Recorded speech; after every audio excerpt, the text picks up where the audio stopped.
कि निचोड़ लेना, शाम तक आते आते ये लगे कि दिन भी कि हाँ क्या शानदार तरीके से मुझे यूटिलाइज किया है। आज है 13 अगस्त। आज का इंपॉर्टेंट न्यूज़ एनालिसिस जो है वो बहुत शानदार रहने वाला है। स्टार्टिंग में जो वीडियो दिखाई है उसके बारे में भी आप लोगों से बात करूंगा। हम लोग यहाँ पर इस वीडियो के अंदर में अलग अलग न्यूज़पेपर के इंपॉर्टेंट आर्टिकल डिस्कस करते हैं, उनकी बैकग्राउंड इन्फॉर्मेशन के साथ में, प्लस आर्टिकल के एंड में आप लोगों को क्वेश्चन भी देखने को मिलते हैं। उन क्वेश्चन का आंसर आप लोग तभी दे पाओगे जब ये वीडियो टकटकी लगाकर देखोगे, और उनका आंसर देने के बाद में आप लोग कॉन्फिडेंस से भर जाओगे, क्योंकि आप लोगों को लगेगा कि वाह यार आज कुछ नया सीखा है। पर लेकिन वो तब होगा जब आप लोग ये वीडियो शानदार तरीके से सुनोगे। आर्टिकल्स के बीच में भी आप लोगों से कई सारे क्वेश्चन पूछता हूँ, अगर उन क्वेश्चन का आंसर आप लोग दे पाओगे तो आप लोग नेक्स्ट डे के एसएलवी कमांडो बनेंगे। जैसे कि अगर कल के आंसर के बारे में बात करें तो यहाँ पर दिव्या के द्वारा जो बेहतरीन आंसर दिए गए हैं, आप लोग कल की वीडियो के नीचे जाकर देखना, मैंने इनका कमेंट पिन किया है। इतने डिटेल में आंसर दिए हैं कि सुनकर मजा आ गया, देखकर मतलब पढ़कर उनको। तो आप लोग भी इस तरीके से पार्टिसिपेट कीजिएगा। जो क्वेश्चन पूछूंगा उनके आंसर आप लोगों को देने। यहाँ पर तो बस एक झलक है, क्योंकि सारे आंसर नहीं लगा पाता, इतने सारे आंसर होते हैं, तो आप लोग उनको कल की वीडियो के नीचे जाकर देख सकते हैं। डेली मैं आप लोगों से एक इंपॉर्टेंट पर्सनैलिटी के बारे में बात करता हूँ, पर कल की जो पर्सनैलिटी थी उसके बारे में शायद ही किसी के द्वारा बताया गया है, तो मैं आप लोगों को बताऊं। यहाँ पर ये जो पर्सनैलिटी थी ये काफ़ी इंपॉर्टेंट पर्सनैलिटी है, और रिसेंटली अभी न्यूज़ में भी है। यहाँ पर अमेरिका की ये बास्केटबॉल प्लेयर हैं जिनको रसिया के अंदर अभी ड्रग्स के जो चार्ज हैं उनके ऊपर इनको जेल में डाल दिया गया है। तो इसकी वजह से यहाँ पर ये न्यूज़ में आ गई थी। तो आप लोगों से पूछा जा सकता है कि किस पर्टिकुलर गेम से रिलेटेड है, तो वो भी आप लोग क्वेश्चन पता होना चाहिए। तो इसलिए मैंने यहाँ पर ये न्यूज़ आप लोगों के लिए लगाई थी ताकि आप लोग जान सकें, ठीक है। तो इनका नाम आप लोग जरूर याद रखिएगा, अगर कल को क्वेश्चन बने किस गेम से रिलेटेड है ये भी आप लोगों को याद रखना है, ठीक है। तो इनका नाम है ब्रिटनी ग्रैनियर, ठीक है। तो यहाँ पर इनके बैग के अंदर में यहाँ पर जिसको आप लोग कई बार भांग बोलते हैं, कैनबीज, या फिर आप लोग इसको आप लोग मैरिजुनान के नाम से भी जानते हैं, तो इसका ऑयल जो है इनके सामान के अंदर में पाया गया, ठीक है। तो यहाँ पर इसी के चलते यहाँ पर इनको गिरफ्तार कर लिया गया डोपिंग के चार्ज में, आप लोग ऐसा बोल सकते हैं यहाँ पर, ठीक है। तो ये यहाँ पर काफ़ी न्यूज़ में थी, तो इनके बारे में आप लोग याद रख सकते हैं यहाँ पर। तो ये एक तरीके से पर्सनैलिटी के बारे में क्वेश्चन पूछा जा सकता है आप लोगों से, ठीक है। अभी यहाँ पर आज का इंपॉर्टेंट पर्सनैलिटी के बारे में मैं आप लोगों से पूछूंगा, उनका आंसर देखता हूँ कौन कौन यहाँ पर दे पाते हैं। पर्सन इन न्यूज़ में यहाँ पर ये पर्सनैलिटी है, आप लोग बताइए इनका नाम क्या है, और ये रिसेंटली अभी यहाँ पर इनके द्वारा जो गेम हो रहे थे अभी कॉमनवेल्थ के, उसमें खिताब जीता है। तो यहाँ पर कौन सा खिताब जीता है ये भी आप लोगों को बताना है, इनके गेम का नाम, इनका नाम, और कौन सा खिताब जीता है, इनके कौन सा मेडल जीता है, ये कुछ आप लोगों को यहाँ पर बताना है। तो देखता हूँ कौन सा ये आंसर यहाँ पर देता है, ठीक है। बड़ी ही प्यारी और शानदार बात बोली गई। दिन का स्टार्ट करेंगे एक मोटिवेशनल कोटेशन के साथ में। बोला गया है कि जो कल्पना होती है के बाद उस पर अमल करना भी जरूरी है, यानी कि अगर आप लोग अमल नहीं करेंगे, उसके ऊपर सोचेंगे नहीं, आप लोगों के मन में कोई विचार आए और आप लोगों ने उन विचारों को जाने दिया। विचार आना कोई बड़ी बात नहीं है, एक दिन में आप लोगों के दिमाग में 60,000 विचार आते हैं, पर लेकिन जोन सा विचार आप लोगों के दिमाग में बैठ गया और उसको आप लोगों ने इंप्लीमेंट कर दिया, रियलिटी में वही रिजल्ट देकर जाता है। वरना विचार तो आते हैं जाते हैं चले जाते हैं, कोई बड़ी बात नहीं होती है। तो जिंदगी में हमेशा विचारों को अगर आते हैं तो उनको पहले देखो, समझो और जिंदगी में इंप्लीमेंट करो, और कोई एक विचार पकड़कर अगर आप लोग उसके पीछे लग जाओ तो वो आप लोगों की जिंदगी बदल सकता है। ये बात मेरी नहीं है, ये स्वामी विवेकानंद जी के द्वारा बोली गई थी। और स्टार्टिंग में जो वीडियो मैंने आप लोगों को दिखाई है वो आप लोगों को इंस्पायर करने के लिए है कि जब आप लोग एक हाई लेवल की प्रैक्टिस कर लेते हैं ना, यार किसी की औकात नहीं है कि वो आप लोगों के सामने टिक पाएगा। तो अपने आप को इतना तैयार करो, इतना तरासो कि सामने वाला ये कहे कि यार ये क्या लोहे का इंसान बनना है क्या, ये कैसे कर लेता है इतना कुछ। अगर उस लेवल पर आकर आप लोग अपनी तैयारी करोगे तो फिर आप लोगों को कोई पिछाड़ी नहीं पाएगा। तो अभी जैसे कि ईपीएफओ का रिजल्ट आया, कई सारों का सिलेक्शन नहीं हुआ क्योंकि लिमिटेड ही सिलेक्शन होते हैं, ठीक है। पर लेकिन आप लोगों का नहीं हुआ तो कहीं ना कोई कमी रही होगी। रिटर्न कईयों का निकला था, इंटरव्यू नहीं निकला फाइनल मेरिट में। तो यार आप लोगों को देखना है कि कमी कहाँ पर है, ठीक है। तो ये मैं आप लोगों को इसलिए बता रहा हूँ क्योंकि ये वो चीज़ें होती हैं जो आप लोगों को अपने आप को चेक करने के लिए बोलती हैं कि हाँ भाई साहब चेक कर लो कि किस डायरेक्शन में आप लोग जा रहे हो। तो वो काम आप लोगों को जरूर करना है यहाँ पर, ठीक है। और इसी के साथ में यार जिंदगी में उतराव चढ़ाव आते हैं, दोनों को एंजॉय करना सीखो, क्योंकि ये तो छोटे छोटे एग्जाम है, जिंदगी में और भी बहुत कुछ आप लोगों को देखना है। तब कैसे टिक पाओगे अगर इन छोटी छोटी चीज़ों के सामने अगर आप लोग घुटने टेक दोगे। तो वो स्टार्टिंग वाली जो प्रैक्टिस है वो इसीलिए दिखाई है कि हर लेवल पर ऐसी प्रैक्टिस करो कि कोई आप लोगों के सामने न टिक पाए। ओके, बात करें यहाँ पर आज के इंपॉर्टेंट डे के बारे में। आज है 13 अगस्त और आज के दिन हम लोग वर्ल्ड ऑर्गन डोनेशन डे के रूप में सेलिब्रेट करते हैं। आप लोगों ने सुना होगा अंगदान महादान।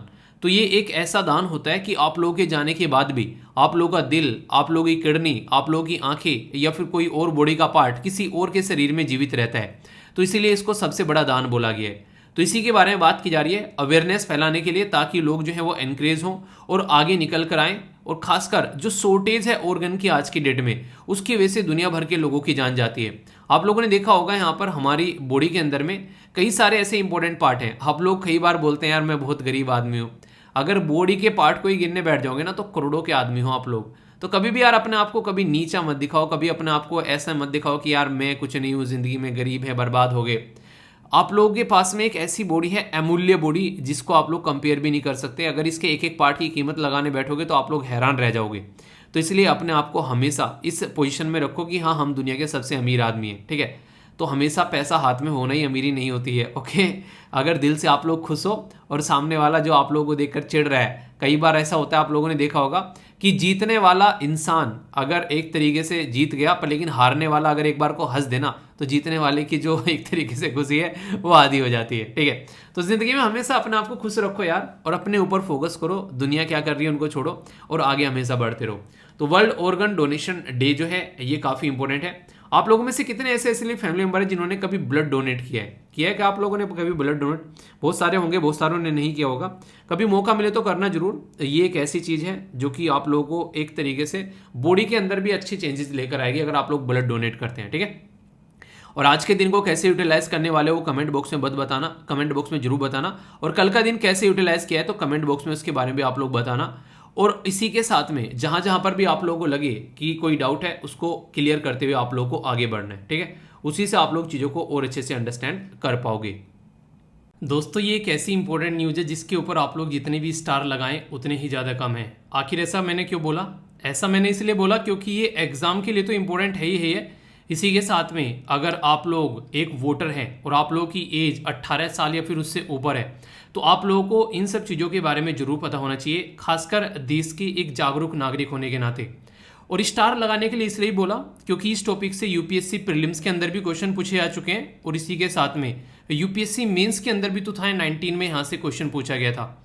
अगर मैं आप लोगों से बात करूँ क्वेश्चन के बारे में तो बात करता है कि हमारी कंट्री में जो हमारे रिप्रेजेंटेटिव होते हैं वो एक कानून के थ्रू एक तरीके से चुनकर आते हैं हमारे देश में, जिसमें हम लोग वोट डालते हैं और ये अपना नॉमिनेशन वगैरह भरते हैं।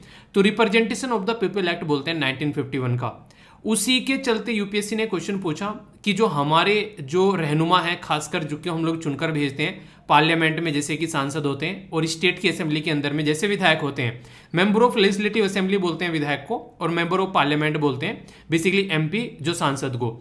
अगर वो कुछ गलत हरकतें कर दें और उनको डिस्क्वालीफाई किया जा सके तो यहाँ पर बोला गया था कि यहाँ पर हमारी कंट्री में कौन से कानून है डिस्क्वालिफिकेशन के बारे में, जो खासकर अगर इनको क्या लाइफ टाइम भी डिस्क्वालीफाई करना चाहिए, तो इसके ऊपर पूरा ये केस है। तो सुप्रीम कोर्ट के अंदर यहाँ पर अभी इसके बारे में बात चल रही है, तो इसलिए ये टॉपिक काफ़ी इंपॉर्टेंट हो गया है। ये टॉपिक मैं आप लोगों से डिस्कस करते हुए कई सारे इंपॉर्टेंट केसेस भी बताऊंगा जो कि आप लोगों को आंसर राइटिंग में काफ़ी काम आने वाले हैं, जिनको आप लोग थोड़ा ध्यान से सुनिएगा। कुछ चाहो तो आप लोग नोट डाउन भी कर सकते हैं, क्योंकि ये ऐसी चीज़ें हैं जो कि रिपीटेडली बार बार पूछी जाती हैं। अभी हुआ क्या, सुप्रीम कोर्ट ने यहाँ पर एक प्ली ली है जिसमें बोला गया है कि बैन किया जाएगा, अगर कोई कन्विक्टेड पाया जाता है तो पूरी लाइफ के लिए उसको बैन कर दिया जाए क्या। तो ऐसी अभी यहाँ पर सुप्रीम कोर्ट के अंदर एक गुहार लगाई गई है एक पिटिशनर के द्वारा कि हमारी कंट्री में जो मेंबर ऑफ पार्लियामेंट होते हैं वो होते हैं कहाँ पर, लोकसभा के अंदर में, और इसी के साथ में जो मेंबर ऑफ लेजिस्लेटिव असेंबली यानी कि एमएलए जो होते हैं वो कहाँ पर होते हैं, वो होते हैं स्टेट के अंदर में। तो यानी कि ये वो लोग हैं, अगर ये कानून बनाएंगे तो वो पूरे देश पर इंप्लीमेंट होगा अगर सांसद बना रहे हैं, और अगर कानून बनाएंगे पूरे राज्य के अंदर इंप्लीमेंट होगा अगर विधायक बना रहे हैं। पर लेकिन सोचो अगर ये इंसान खुद ही कुछ ऐसे केस में सम्मिलित पाए जाते हैं, इनके ऊपर उल्टे सीधे चार्ज लग रहे हैं, तो ये इन्फ्लुएंस करने की भी कोशिश कर सकते हैं जो ये कानून बना रहे हैं। तो इसलिए यहाँ पर अगर कोई भी ऐसा क्रिमिनल चार्ज किसी के ऊपर लगा हुआ है और वो अदालत के अंदर प्रूफ हो जाता है और उस इंसान को 2 साल की सजा मिल जाती है या फिर उससे ज्यादा की, तो उसको 6 साल के लिए डिस्क्वालीफाई कर दिया जाता है। प्रेजेंट टाइम पर हमारे देश के अंदर में ये कानून है। इसी कानून के बेस पर लालू प्रसाद यादव जी जो हैं वो आप लोगों को जेल के अंदर देखने को मिलते हैं। तो इसी के चलते यहाँ पर ये सिचुएशन निकल कर आती है, ठीक है। तो चारा घोटाला केस जो भी यहाँ पर वो सारी चीजें चल रही थी, तो यहाँ ये केस पूरा आप लोगों के सामने निकल कर आता है। अभी इंपॉर्टेंट मुद्दा क्या है यहाँ पर, इंपॉर्टेंट मुद्दा यहाँ पर यह कि ये 6 साल के लिए ही क्यों इस इंसान को यहाँ पर बैन किया जा रहा है, जिसने यहाँ पर क्रिमिनल चार्जेज में जो अंदर गया है उसको पूरी लाइफ के लिए क्यों बैन नहीं कर दिया जा रहा है। तो जब ऐसी बात यहाँ पर पॉलिटिकल पार्टी से पूछी जाती है तो सारी पॉलिटिकल पार्टी चट्टे बट्टे एक थाली में आकर बैठ जाते हैं और वहां पर वो इस पर्टिकुलर मुद्दे को अपोज करने लगते हैं। उनको यहाँ पर ऐसा लगता है कि हमारे पैरों में या फिर हमारे गले में एक फंदा डालने की कोशिश की जा रही है। हालांकि ये एक तरीका रिफॉर्म है जो कि हमारी कंट्री में होना चाहिए। अगर मैं आप लोगों से पूछूं यहाँ पर ऐसा होना चाहिए कि नहीं होना चाहिए, अगर इंसान ने किसी ने ऐसी हरकतें कर दी है यहाँ पर तो उसको पूरी लाइफ के लिए इलेक्शन से डिस्क्वालीफाई करना चाहिए कि नहीं करना चाहिए। यार इतना हमारा देश है, 130 करोड़ से भी ज़्यादा पॉपुलेशन है हमारे देश के अंदर में, क्या हम लोग एक ढंग का मेंबर नहीं ढूंढ पाएंगे अगर उस इंसान को डिस्क्वालीफाई कर दिया जाता है। तो इसके ऊपर यहाँ पर बार बार बातें निकल कर आ रही है। तो इसी के चलते यहाँ पर एक पर्टिकुलर केस भी मैं आप लोगों से डिस्कस करूंगा, जो केस है लिली थॉमस के नाम से। तो इसी से रिलेटेड आप लोगों से क्वेश्चन पूछे गए। वैसे ये पूरा इलेक्शन रिफॉर्म के बारे में बात की जाती है, हमारी कंट्री में पॉलिटिक्स को डिक्रिमिनलाइज करने के बारे में बात की जाती है। तो ये कोई अकेला केस नहीं है। इससे पहले कुछ केस मैं आप लोगों को और बता देता हूँ। सबसे पहले हम लोग बात करेंगे जो ये सारी चीज़ों के ऊपर काम करना स्टार्ट किया गया काफ़ी अच्छे से, तो वो निकल कर आया 2002 के अंदर में। हमारी कंट्री में एक ऑर्गेनाइजेशन है जिसको बोलते हैं एडीआर। इसके बारे में मैंने कई बार आप लोगों से डिस्कस भी किया है। इसको बोलते हैं एसोसिएशन फॉर डेमोक्रेटिक रिफॉर्म, यानी कि एक ऐसा ग्रुप जो कि कंट्री के अंदर में कैसे रिफॉर्म लेकर आने हैं हमारी पॉलिटिक्स के अंदर में, उसके बारे में स्टडी करता है। और बहुत ही ज्ञाता इंसान आप लोगों को इसके अंदर देखने को मिलेंगे, जैसे आईएम के हो गए, बड़े बड़े दिग्गज प्रोफेसर हो गए, पॉलिटिकल साइंस के बड़े बड़े पीएचडी होल्डर हो गए, वो सारे इंसान आप लोगों को इसके अंदर नजर आएंगे।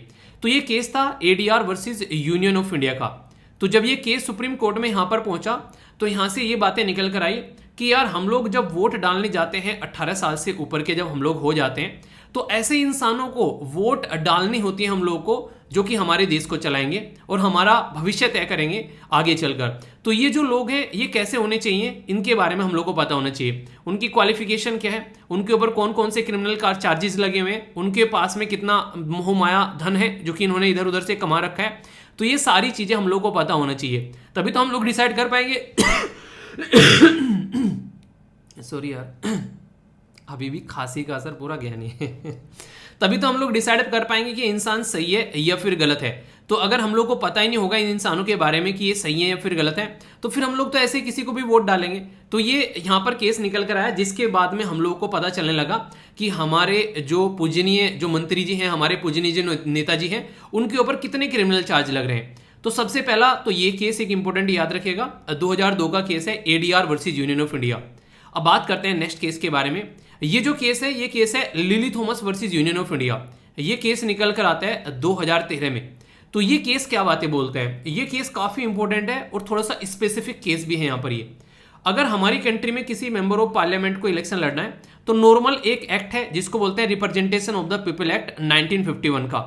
तो ये representation of the people act जो है 1951 का, ये क्या काम करता है कि अगर किसी ने कोई उल्टी सीधी हरकतें की है तो उसको डिस्क्वालीफाई करने की बात करता है। यानी कि अगर कोई पर्टिकुलर पर्सन 2 साल के लिए यहां पर उसको सजा मिल चुकी है तो उसको आगे आने वाले 6 साल के लिए उसको डिस्क्वालीफाई किया जाएगा, ताकि वो इंसान जो है इलेक्शन में पार्टिसिपेट न कर सके। ये यहां पर ये कानून बोलता है। पर लेकिन आप लोगों को पता है हमारे जो नेता साहब हैं वो एक लूप होल ढूंढने की कोशिश करते हैं कि कुछ ना कुछ लूप होल मिल जाए और यहाँ पर कुछ ना कुछ पीछा छुड़ा रहे इससे। तो उन्होंने क्या किया, इसके अंदर एक सेक्शन ऐड किया था representation of the people act के, जो कि यहाँ पर आप लोगों को देखने को मिलेगा।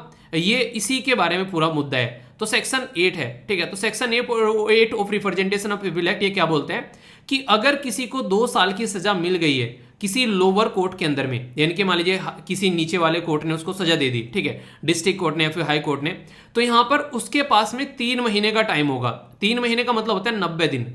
तो 90 दिन का टाइम लगभग उसके पास में होगा कि वो अपील कर सकता है अपने किसी और पर्टिकुलर एक कोर्ट के अंदर में, अगर यहां पर उसको कन्विक्टेड मान लिया गया है। तो यहां पर ये बोला गया कि ये अगर ऐसा उसको एक तरीके से पावर मिल जाती है तो फिर यहां पर इस पूरे कानून को कोई मतलब ही नहीं रह जाएगा। क्यों?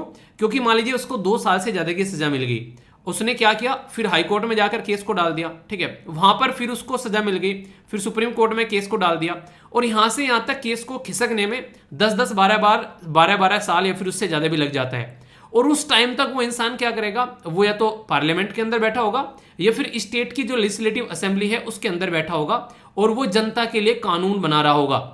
यानी कि हमारी कंट्री में क्या क्या कानून इंप्लीमेंट करने हैं उसमें पार्टिसिपेट कर रहा होगा। तो ये कहीं ना कहीं हमारी कंट्री में एक जो पर्टिकुलर सिस्टम है उसके ऊपर ये एक नेगेटिव इंपैक्ट आप लोग बोल सकते हैं। तो यानी कि आप लोग बोल सकते हैं कि एक ऐसा इंसान जो खुद कटघरे में खड़ा हुआ है, जिसको कोर्ट के द्वारा उसको दोषी करार दे दिया गया है और वही यहाँ पर कानून बना रहा है, तो ये सही नहीं है। तो इसलिए सेक्शन ये 8 जो है representation of the people act का, ये यहाँ पर अल्ट्रा वायरस बोल दिया गया यहाँ पर ये कोर्ट के द्वारा, यानी कि इसको नल एंड वॉइड करार दे दिया गया। यानी कि 3 महीने का जो टाइम ड्यूरेशन ये बोल रहे थे, वो 3 महीने का टाइम ड्यूरेशन यहाँ पर नहीं मिलेगा। अगर कोई पर्टिकुलर पर्सन जो है यहाँ पर उसको 2 साल या फिर उससे ज्यादा कन्विक्टेड पाया जाता है तो उसको 6 साल के लिए यहाँ से डिस्क्वालीफाई कर दिया जाएगा। अब इसी से आगे ये आर्टिकल है, ये बोल रहा है कि 6 साल ही क्यों, उनको लाइफ टाइम के लिए डिस्क्वालीफाई क्यों नहीं किया जाए। तो इसके ऊपर पूरा मुद्दा यहां पर चल रहा है। तो अभी यहां पर ये पूरा मुद्दा चल रहा है हालांकि, पर लेकिन जो ये केस आया था 2013 का, इसके ऊपर कई बार मजाक भी उड़ाई जाती है कोर्ट की। क्यों? क्योंकि कोर्ट ने एक ऐसी अपॉर्चुनिटी मिस कर दी जो कि कोर्ट यूज कर सकता था यहां पर, कि नहीं 6 साल नहीं, अब लाइफ टाइम यहां पर उनको जो है वो डिस्क्वालीफाई किया जाए। इसलिए यहां पर बोलते हैं कि एक अपॉर्चुनिटी मिस कर दी गई। ये बिल्कुल ऐसी अपॉर्चुनिटी मिस कर दी कोर्ट ने जो 1971 की वॉर में इंडिया ने मिस की थी। इंडिया चाहता तो उस टाइम पर अपना पाक ऑक्युपाइड एरिया जो है वो पाकिस्तान से ले सकता था वापसी, ठीक है, पर लेकिन उस टाइम पर हम लोग थोड़ा सा लिबरल हो गए, बांग्लादेश एक अलग देश बन गया पाकिस्तान से निकल के, यानी कि ईस्ट पाकिस्तान से निकलकर, जो बेसिकली जो वेस्ट पाकिस्तान से निकलकर ईस्ट पाकिस्तान, यानी कि जिसको पाकिस्तान बोलते हैं आज के डेट में आप, वो उस टाइम पर वेस्ट पाकिस्तान था, जिसको ईस्ट पाकिस्तान बोलते हो बांग्लादेश था। तो अभी यहां पर क्या हुआ, अभी यहां पर वो अलग निकलकर एक कंट्री बन गया, पर उस टाइम पर हमारे पास से मौका था कि हम लोग पाक ऑक्युपाइड वाला एरिया भी कहीं ना कहीं उनसे ले सकते थे। तो कहीं ना कहीं हम लोगों ने वो अपॉर्चुनिटी मिस कर दी। इसी तरीके से यहां पर सुप्रीम कोर्ट को बोलते हैं यहां पर कई बार कि केस तो आया, सुप्रीम कोर्ट ने उसका ढंग से यूटिलाइजेशन नहीं किया, चाहता तो यहां पर इसको एक अपॉर्चुनिटी के तरीके से ले सकता था और इसको अंजाम तक पहुंचा सकता था। तो ये पूरा एक इंपॉर्टेंट आर्टिकल है और ऐसा नहीं है कि ये आज ही आ गया है, ये आगे भी न्यूज में आएगा, जैसे जैसे इसके ऊपर आगे बातें चलेंगी तो फिर से न्यूज में आएगा। तो दूसरा केस आप लोगों के पास में हो गया यहाँ पर लिली थॉमस वाला। ये तो आर्टिकल यहाँ पर एंड हो जाता है, पर लेकिन मैं थोड़ा सा आप लोगों को डिटेल में और बातें बताता हूँ जिसके चलते आप लोग और अच्छे से चीजों को कनेक्ट कर पाएंगे। हमारी कंट्री में जब इलेक्शन रिफॉर्म या फिर डीक्रिमिनलाइजेशन करने की बात की जाती है पॉलिटिक्स की, तो एक और केस है जिसको बोलते हैं civil liberties versus union of India का केस। ये भी काफी इंपॉर्टेंट केस है और ये भी जो केस निकल कर आता है 2013 में आता है। एक बात और बोल दूं यहां पर मैं आप लोगों को, ये ऐसे केस हैं कई बार आप लोगों से क्वेश्चन बन जाता है मैच करने के लिए कि पहले कौन सा केस आया, दूसरी बार कौन सा केस आया, या तो ये क्वेश्चन बन जाएगा, या फिर ये क्वेश्चन भी बना है पास्ट में कि कौन सा केस किस चीज से रिलेटेड है, तो ये भी आप लोग याद रखिएगा। तो जो यहाँ पर जो सिविल लिबर्टी बोला है, इसका पूरा नाम है यहाँ पर people's union for civil liberty, यानी कि PUCL, ठीक है। तो PUCL versus union of India का केस है यहाँ पर। ये केस क्या बोलता है, ये केस ये बोलता है कि हमारी कंट्री में जो वोटर है उसको पसंद नहीं आ रहा है थोपड़ा, जो भी हमारे देश में जो नेता है किसी का थोपड़ा पसंद नहीं है, उनको लगा कि यार ये हमारी पसंद की इंसान नहीं है, हमको कोई नया चेहरा चाहिए जो अच्छा हो, प्रोडक्टिव हो। तो वहां पर उस टाइम पर यहाँ पर नोटा का बटन लेकर आए गए। तो ये नोटा का बटन यहाँ पर लाया गया कि नन ऑफ द अबोव, जिसको NOTA आप लोग बोलते हो। तो ये जो ऑप्शन यहाँ पर इलेक्ट्रॉनिक वोटिंग मशीन कई बार ना टंग ना स्लिप हो जाती है यार तो इलेक्ट्रॉनिक वोटिंग मशीन के अंदर जो यहाँ पर ये लेकर आया गया। तो ये पर्टिकुलर मुद्दा इसलिए लाया गया क्योंकि अगर आप लोग लग रहा है कि नहीं यार हमारी वोट के लायक नहीं है ये इंसान जो ऊपर लिस्ट में है, तो उनको हम लोग डिस्क्वालीफाई करते हैं अपनी साइड से और नोटा का बटन हम लोग वहां पर दबा सकते हैं। तो ये कहां से निकल गया है, तो PUCL versus union of India का केस आया। ये भी इलेक्शन के अंदर एक रिफॉर्म के बारे में आप लोगों को बात करता हुआ नजर आएगा, ठीक है। तो इस तरीके से आप लोग यहां पर समझ सकते हैं, यानी कहने का मतलब यहां पर यह कि टाइम टू टाइम कैसे कई सारे केस आप लोगों को देखने को मिलते हैं। एक और केस थोड़ा सा आप लोग यहां पर याद रख लेना, ये भी एक काफी इंपॉर्टेंट है यहां पर, जिसको बोलते हैं पब्लिक इंटरेस्ट फाउंडेशन। ये वर्सेस यूनियन ऑफ इंडिया का केस है यहां पर भी, और ये 2004 का केस है, सॉरी 2014 का केस है। इसमें क्या किया गया, इसमें कोर्ट के द्वारा यहाँ पर जो लॉ कमीशन है हमारी कंट्री में, उसके द्वारा भी यहाँ पर ये रिकमेंडेशन दी गई है। तो यहाँ पर ये रिकमेंडेशन है 244 जो रिपोर्ट है यहाँ पर लॉ कमीशन ऑफ इंडिया की, उसमें ये बोला है कि कोई भी मेंबर ऑफ पार्लियामेंट या फिर कोई भी लेजिस्लेटिव असेंबली, यानी कि कोई सांसद या फिर कोई जो विधायक है हमारे देश के अंदर में, अगर उनको ऊपर कोई चार्ज लगता है तो वो चार्ज जो है फास्ट ट्रैक कोर्ट के अंदर फटाफट उसको निपटाना है विद इन 1 ईयर। क्यों? क्योंकि वो एक तो रिप्रेजेंटेटिव है, दूसरा वहां पर उसको हक नहीं है यहाँ पर, अगर क्रिमिनल है रियलिटी में तो वो कानून बनाए जाकर, तो ये बातें यहाँ पर बोलेगी, जिसके चलते यहाँ पर कई सारी बातें आप लोगों को देखने को मिली।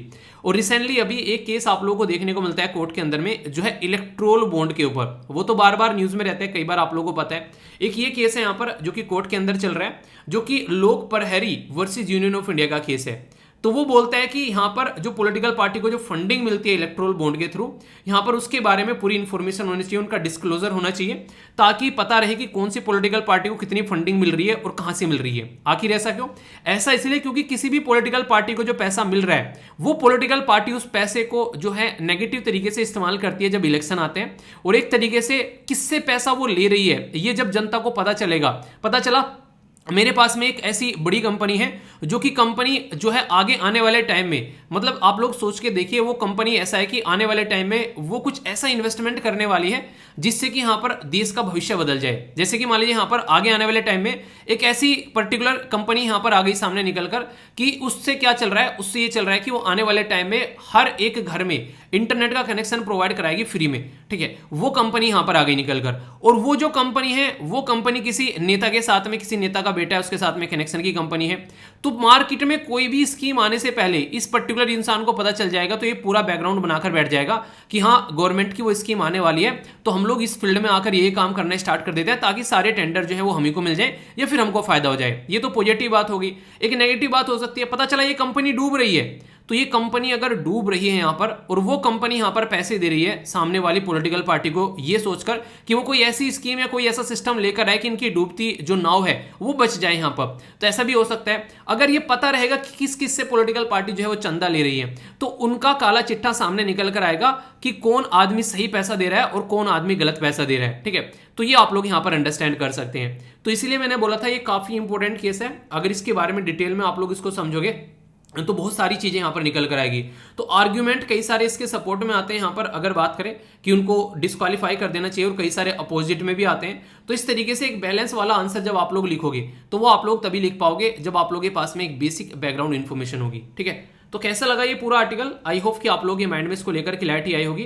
अगर नहीं क्लैरिटी आई और कोई डाउट है तो बताना जरूर। और आप लोगों को क्या लगता है कि डिस्क्वालीफाई करना चाहिए पूरी साल के लिए, पूरी साल नहीं सॉरी पूरी उम्र के लिए, तो येस लिखना, और नहीं करना चाहिए तो नो लिखना। येस और नो तो लिखना ही है, पर लेकिन इसके साथ में आप लोग ये भी लिख सकते हैं कि क्यों नहीं करना चाहिए या फिर क्यों करना चाहिए। अगर कुछ पॉइंट्स भी आप लोग लिख देंगे तो मुझे और अच्छा लगेगा, ठीक है। तो आई होप कि माइंड में क्लैरिटी आई है। डाउट होगा तो बताना जरूर, फिर उसको दूर किया जाएगा, ठीक है। बहुत ही उम्दा तरीके का और इंपॉर्टेंट आर्टिकल है, काफी डिटेल में मैं आप लोगों से डिस्कस करूंगा, क्योंकि अब ये एक्ट बन चुका है। ये यहां पर क्रिमिनल प्रोसीजर आइडेंटिफिकेशन एक्ट बन चुका है। इससे पहले जब मैंने आप लोगों से डिस्कस किया था तो उस टाइम पर ये एक बिल हुआ करता था। तो मैंने आप लोगों से डिस्कस किया था यहाँ पर कि क्रिमिनल प्रोसीजर आइडेंटिफिकेशन बिल था, पर लेकिन अब ये कानून बन चुका है। इसके ऊपर कई सारे आर्टिकल छपे, द हिंदू के अंदर भी, इंडियन एक्सप्रेस के अंदर भी, और यहाँ पर टेक्स्ट एंड कॉन्टेक्स्ट के अंदर भी आर्टिकल आप लोगों को देखने को मिला। तो ये सारी चीजें आप लोगों को यहाँ पर मिल ही रही है। बाकी यहाँ पर जो डिटेल में मैं डिस्कस करूंगा वो आप लोग अच्छे से अंडरस्टैंड करिएगा, ठीक है। इसके एंड में क्वेश्चन भी होगा, आप लोगों से पता चलेगा कि आप लोगों ने कितने अच्छे से आर्टिकल सुना है, और आंसर राइटिंग के लिए भी यहाँ पर क्वेश्चन आप लोगों का बन सकता है। तो यहाँ पर जीएस पेपर 2 गवर्नमेंट की जो पॉलिसीज हैं उसके साथ में आप लोग इसको कनेक्ट करके देख सकते हैं। बात की जा रही है क्रिमिनल जो प्रोसीजर आइडेंटिफिकेशन एक्ट 2022 के बारे में। पहले ये बिल था, अब ये एक्ट हो चुका है। नाम से आप लोग समझ सकते हैं कि एक ऐसा इंसान जिसने कोई अपराध किया है, तो यहां पर उसको आइडेंटिफाई करने के लिए उसके शरीर की, बॉडी की जो मापदंड लिए जाते हैं, तो उसके बारे में यहां पर बातें की जाती हैं। यानी कि कई तरीके से आप लोग इंसान की बॉडी का मापदंड ले सकते हो। जैसे कि यहां पर देखिए तो उसकी आइरिस स्कैन वगैरह यहां पर लिया जा सकता है, या फिर उसके जो फिंगरप्रिंट वगैरह होते हैं, फेस को वहां पर उसके स्कैन किया जा सकता है। यहाँ पर उसकी हाइट क्या है, एक तरीके से उसका वेट क्या है, बहुत सारी चीजें आप लोगों को यहाँ पर देखने को मिलती है। तो इसके चलते यहाँ पर ये न्यूज में है। सबसे पहले कुछ बेसिक इंफॉर्मेशन, अब तक ये काम किस कानून के तहत किया जा रहा था? तो प्रिजनर एक्ट था 1920 का, उसके हिसाब से किया जा रहा था, पर लेकिन ये बाबा आदम के जमाने का कानून हो गया। और इसी के साथ में जो हाईटेक चीजें सामने निकल कर आ रही हैं, किस तरह की कंडीशन देखने को मिल रही है, किस तरीके से लोग जो हैं वो क्रिमिनल एक्टिविटी में संलिप्त पाए जाते हैं, तो लगा कि यार चेंज कर लेना चाहिए। पुरानी चीजें जो हैं वो कई बार जो है काम नहीं आती हैं। पर हाँ यही है, आप लोगों ने एक कहावत सुनी होगी कि नई 9 दिन पुरानी 100 दिन, ठीक है। तो उसी के चलते यहाँ पर पुरानी के साथ में कंपेयर भी करेंगे और नई में क्या क्या अपग्रेडेशन किया गया है वो भी हम लोग समझेंगे, ठीक है। तो पहला जो था वो था आइडेंटिफिकेशन ऑफ प्रिजनर एक्ट, अब बोला गया क्रिमिनल प्रोसीजर आइडेंटिफिकेशन एक्ट। तो पहला तो नाम के अंदर चेंज कर दिया गया जो कि 1920 का था। अब यहां पर जो नया है उसमें नाम के अंदर चेंज देखने को मिलेगा। पर्सन जिसका मेजरमेंट यहां पर लिया जाता है, ठीक है, तो बोला जा रहा है कि पहले टाइम ये बोला जाता था कि वो कन्विक्टेड होना चाहिए एक ऑफेंस के अंदर में, रिगरस इंप्रिजनमेंट होना चाहिए 1 साल या फिर उससे ज्यादा, तो ही पर्सन का मेजरमेंट यहां पर लिया जाएगा। यानी कि पुराने वाले में ये था कि जैसे कि हमारे पॉलिटिशियन अगर यहां पर 2 साल या फिर उससे ज्यादा है उनके द्वारा एक तरीके से उनको सजा मिली है तो उनको डिस्क्वालीफाई किया जाएगा। ऐसे यहां पर 1 साल या फिर उससे ज्यादा सजा मिली है तो ही उसकी बॉडी का मेजरमेंट लिया जाएगा, और रिग्रेस इंप्रिजनमेंट अगर उसको मिला है तो। पर लेकिन अब ये बोला है कि कोई भी किसी भी ऑफेंस में अगर कन्विक्टेड पाया जाता है तुरंत धर दबोचो और उसकी बॉडी का नापदान ले डालो, पूरा एक तरीके से पता होना चाहिए कि वो किस खेत की मूली है। तो ये अभी यहां पर बातें बोली जा रही है, ठीक है। अगर बात करें यहां पर पहले ये बोला गया था कि should be arrested for an offence punishable with rigorous imprisonment for 1 year, तो उसके तहत यहां पर उनको यहां पर कन्विक्टेड पाया गया, ठीक है, और फिर यहां पर इंप्रिजनमेंट मिला तो आप लोगों को यहां पर उसका मेजरमेंट लेने के लिए बोला जाएगा, ठीक है। यहां पर तो बोल ही दिया गया कि स्टार्टिंग में ही बोल दिया तो कहानी खत्म हो गई। यानी कि आप लोग बोल सकते हैं कि यहां पर इंसान को स्टार्टिंग में ही पकड़ लिया तो अरेस्ट कर लिया ऑफेंस के पनिशेबल, ठीक है, किसी उसके अंदर, तो यहां पर आप लोगों को देखने को मिलेगा। इसी के साथ में if directed by the magistrate for the measurement, अगर वो मजिस्ट्रेट वगैरह डायरेक्ट करते हैं तो यहां पर आप लोगों को देखने को मिलेगा, तो यहां पर उस पर्टिकुलर पर्सन का जो मेजरमेंट लिया जाएगा। यहां पर एडवांस लेवल पर चले गए कि मजिस्ट्रेट वाले तो बात सही है मेजरमेंट की, पर लेकिन ऐसा नहीं कि रिक्वायरमेंट उसको एक तरीके से अरेस्ट करने की भी है, ठीक है। तो यानी कि यहां पर एक थोड़ा सा एक्सट्रीम लेवल की चीजें आप लोगों को देखने को मिल रही है। बाकी सिक्योरिटी के बारे में तो बात की जा रही है, मेजरमेंट जो यहां पर पर्सन जो बात की जा रही है whose measurement can be taken, और यहां पर measurement that can be taken, तो यहां पर क्या क्या लिया जाएगा, यानी कि यहां पर तो किन किन का लिया जाएगा मेजरमेंट, और यहां पर उसमें क्या क्या लिया जाएगा। तो फिंगर इंप्रेशन, फुट जो इंप्रेशन लेते थे, मेजरमेंट करते थे, फोटोग्राफ वगैरह, अब यहां पर ये सारी चीजें यहां पर आप लोगों को देखने को मिलेगी। उसके फिंगर, फुट, पाम, रेटिना और पता नहीं क्या क्या उसका बिहेवियर क्या क्या है उसको भी चेक किया जाएगा। तो उसकी रेटिना को स्कैन किया जाएगा, फिजिकल, बायोलॉजिकल सारी चीजें मतलब उसकी निकाल लेंगे, बाल की खाल उखाड़ लेंगे यहाँ पर, ठीक है। और सेक्शन यहाँ पर 53 और सेक्शन ये 53A जो CRPC का है उसके तहत यहाँ पर एग्जामिनेशन देखने को मिलेगा।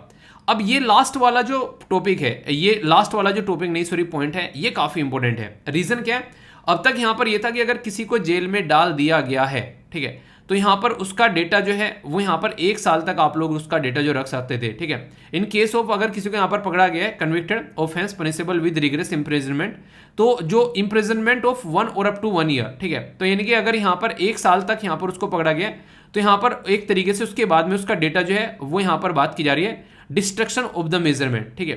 पर लेकिन यहां पर कब करेंगे, उसको खत्म कब करेंगे डेटा को, 75 साल तक कम से कम यहां पर उसको रखेगा।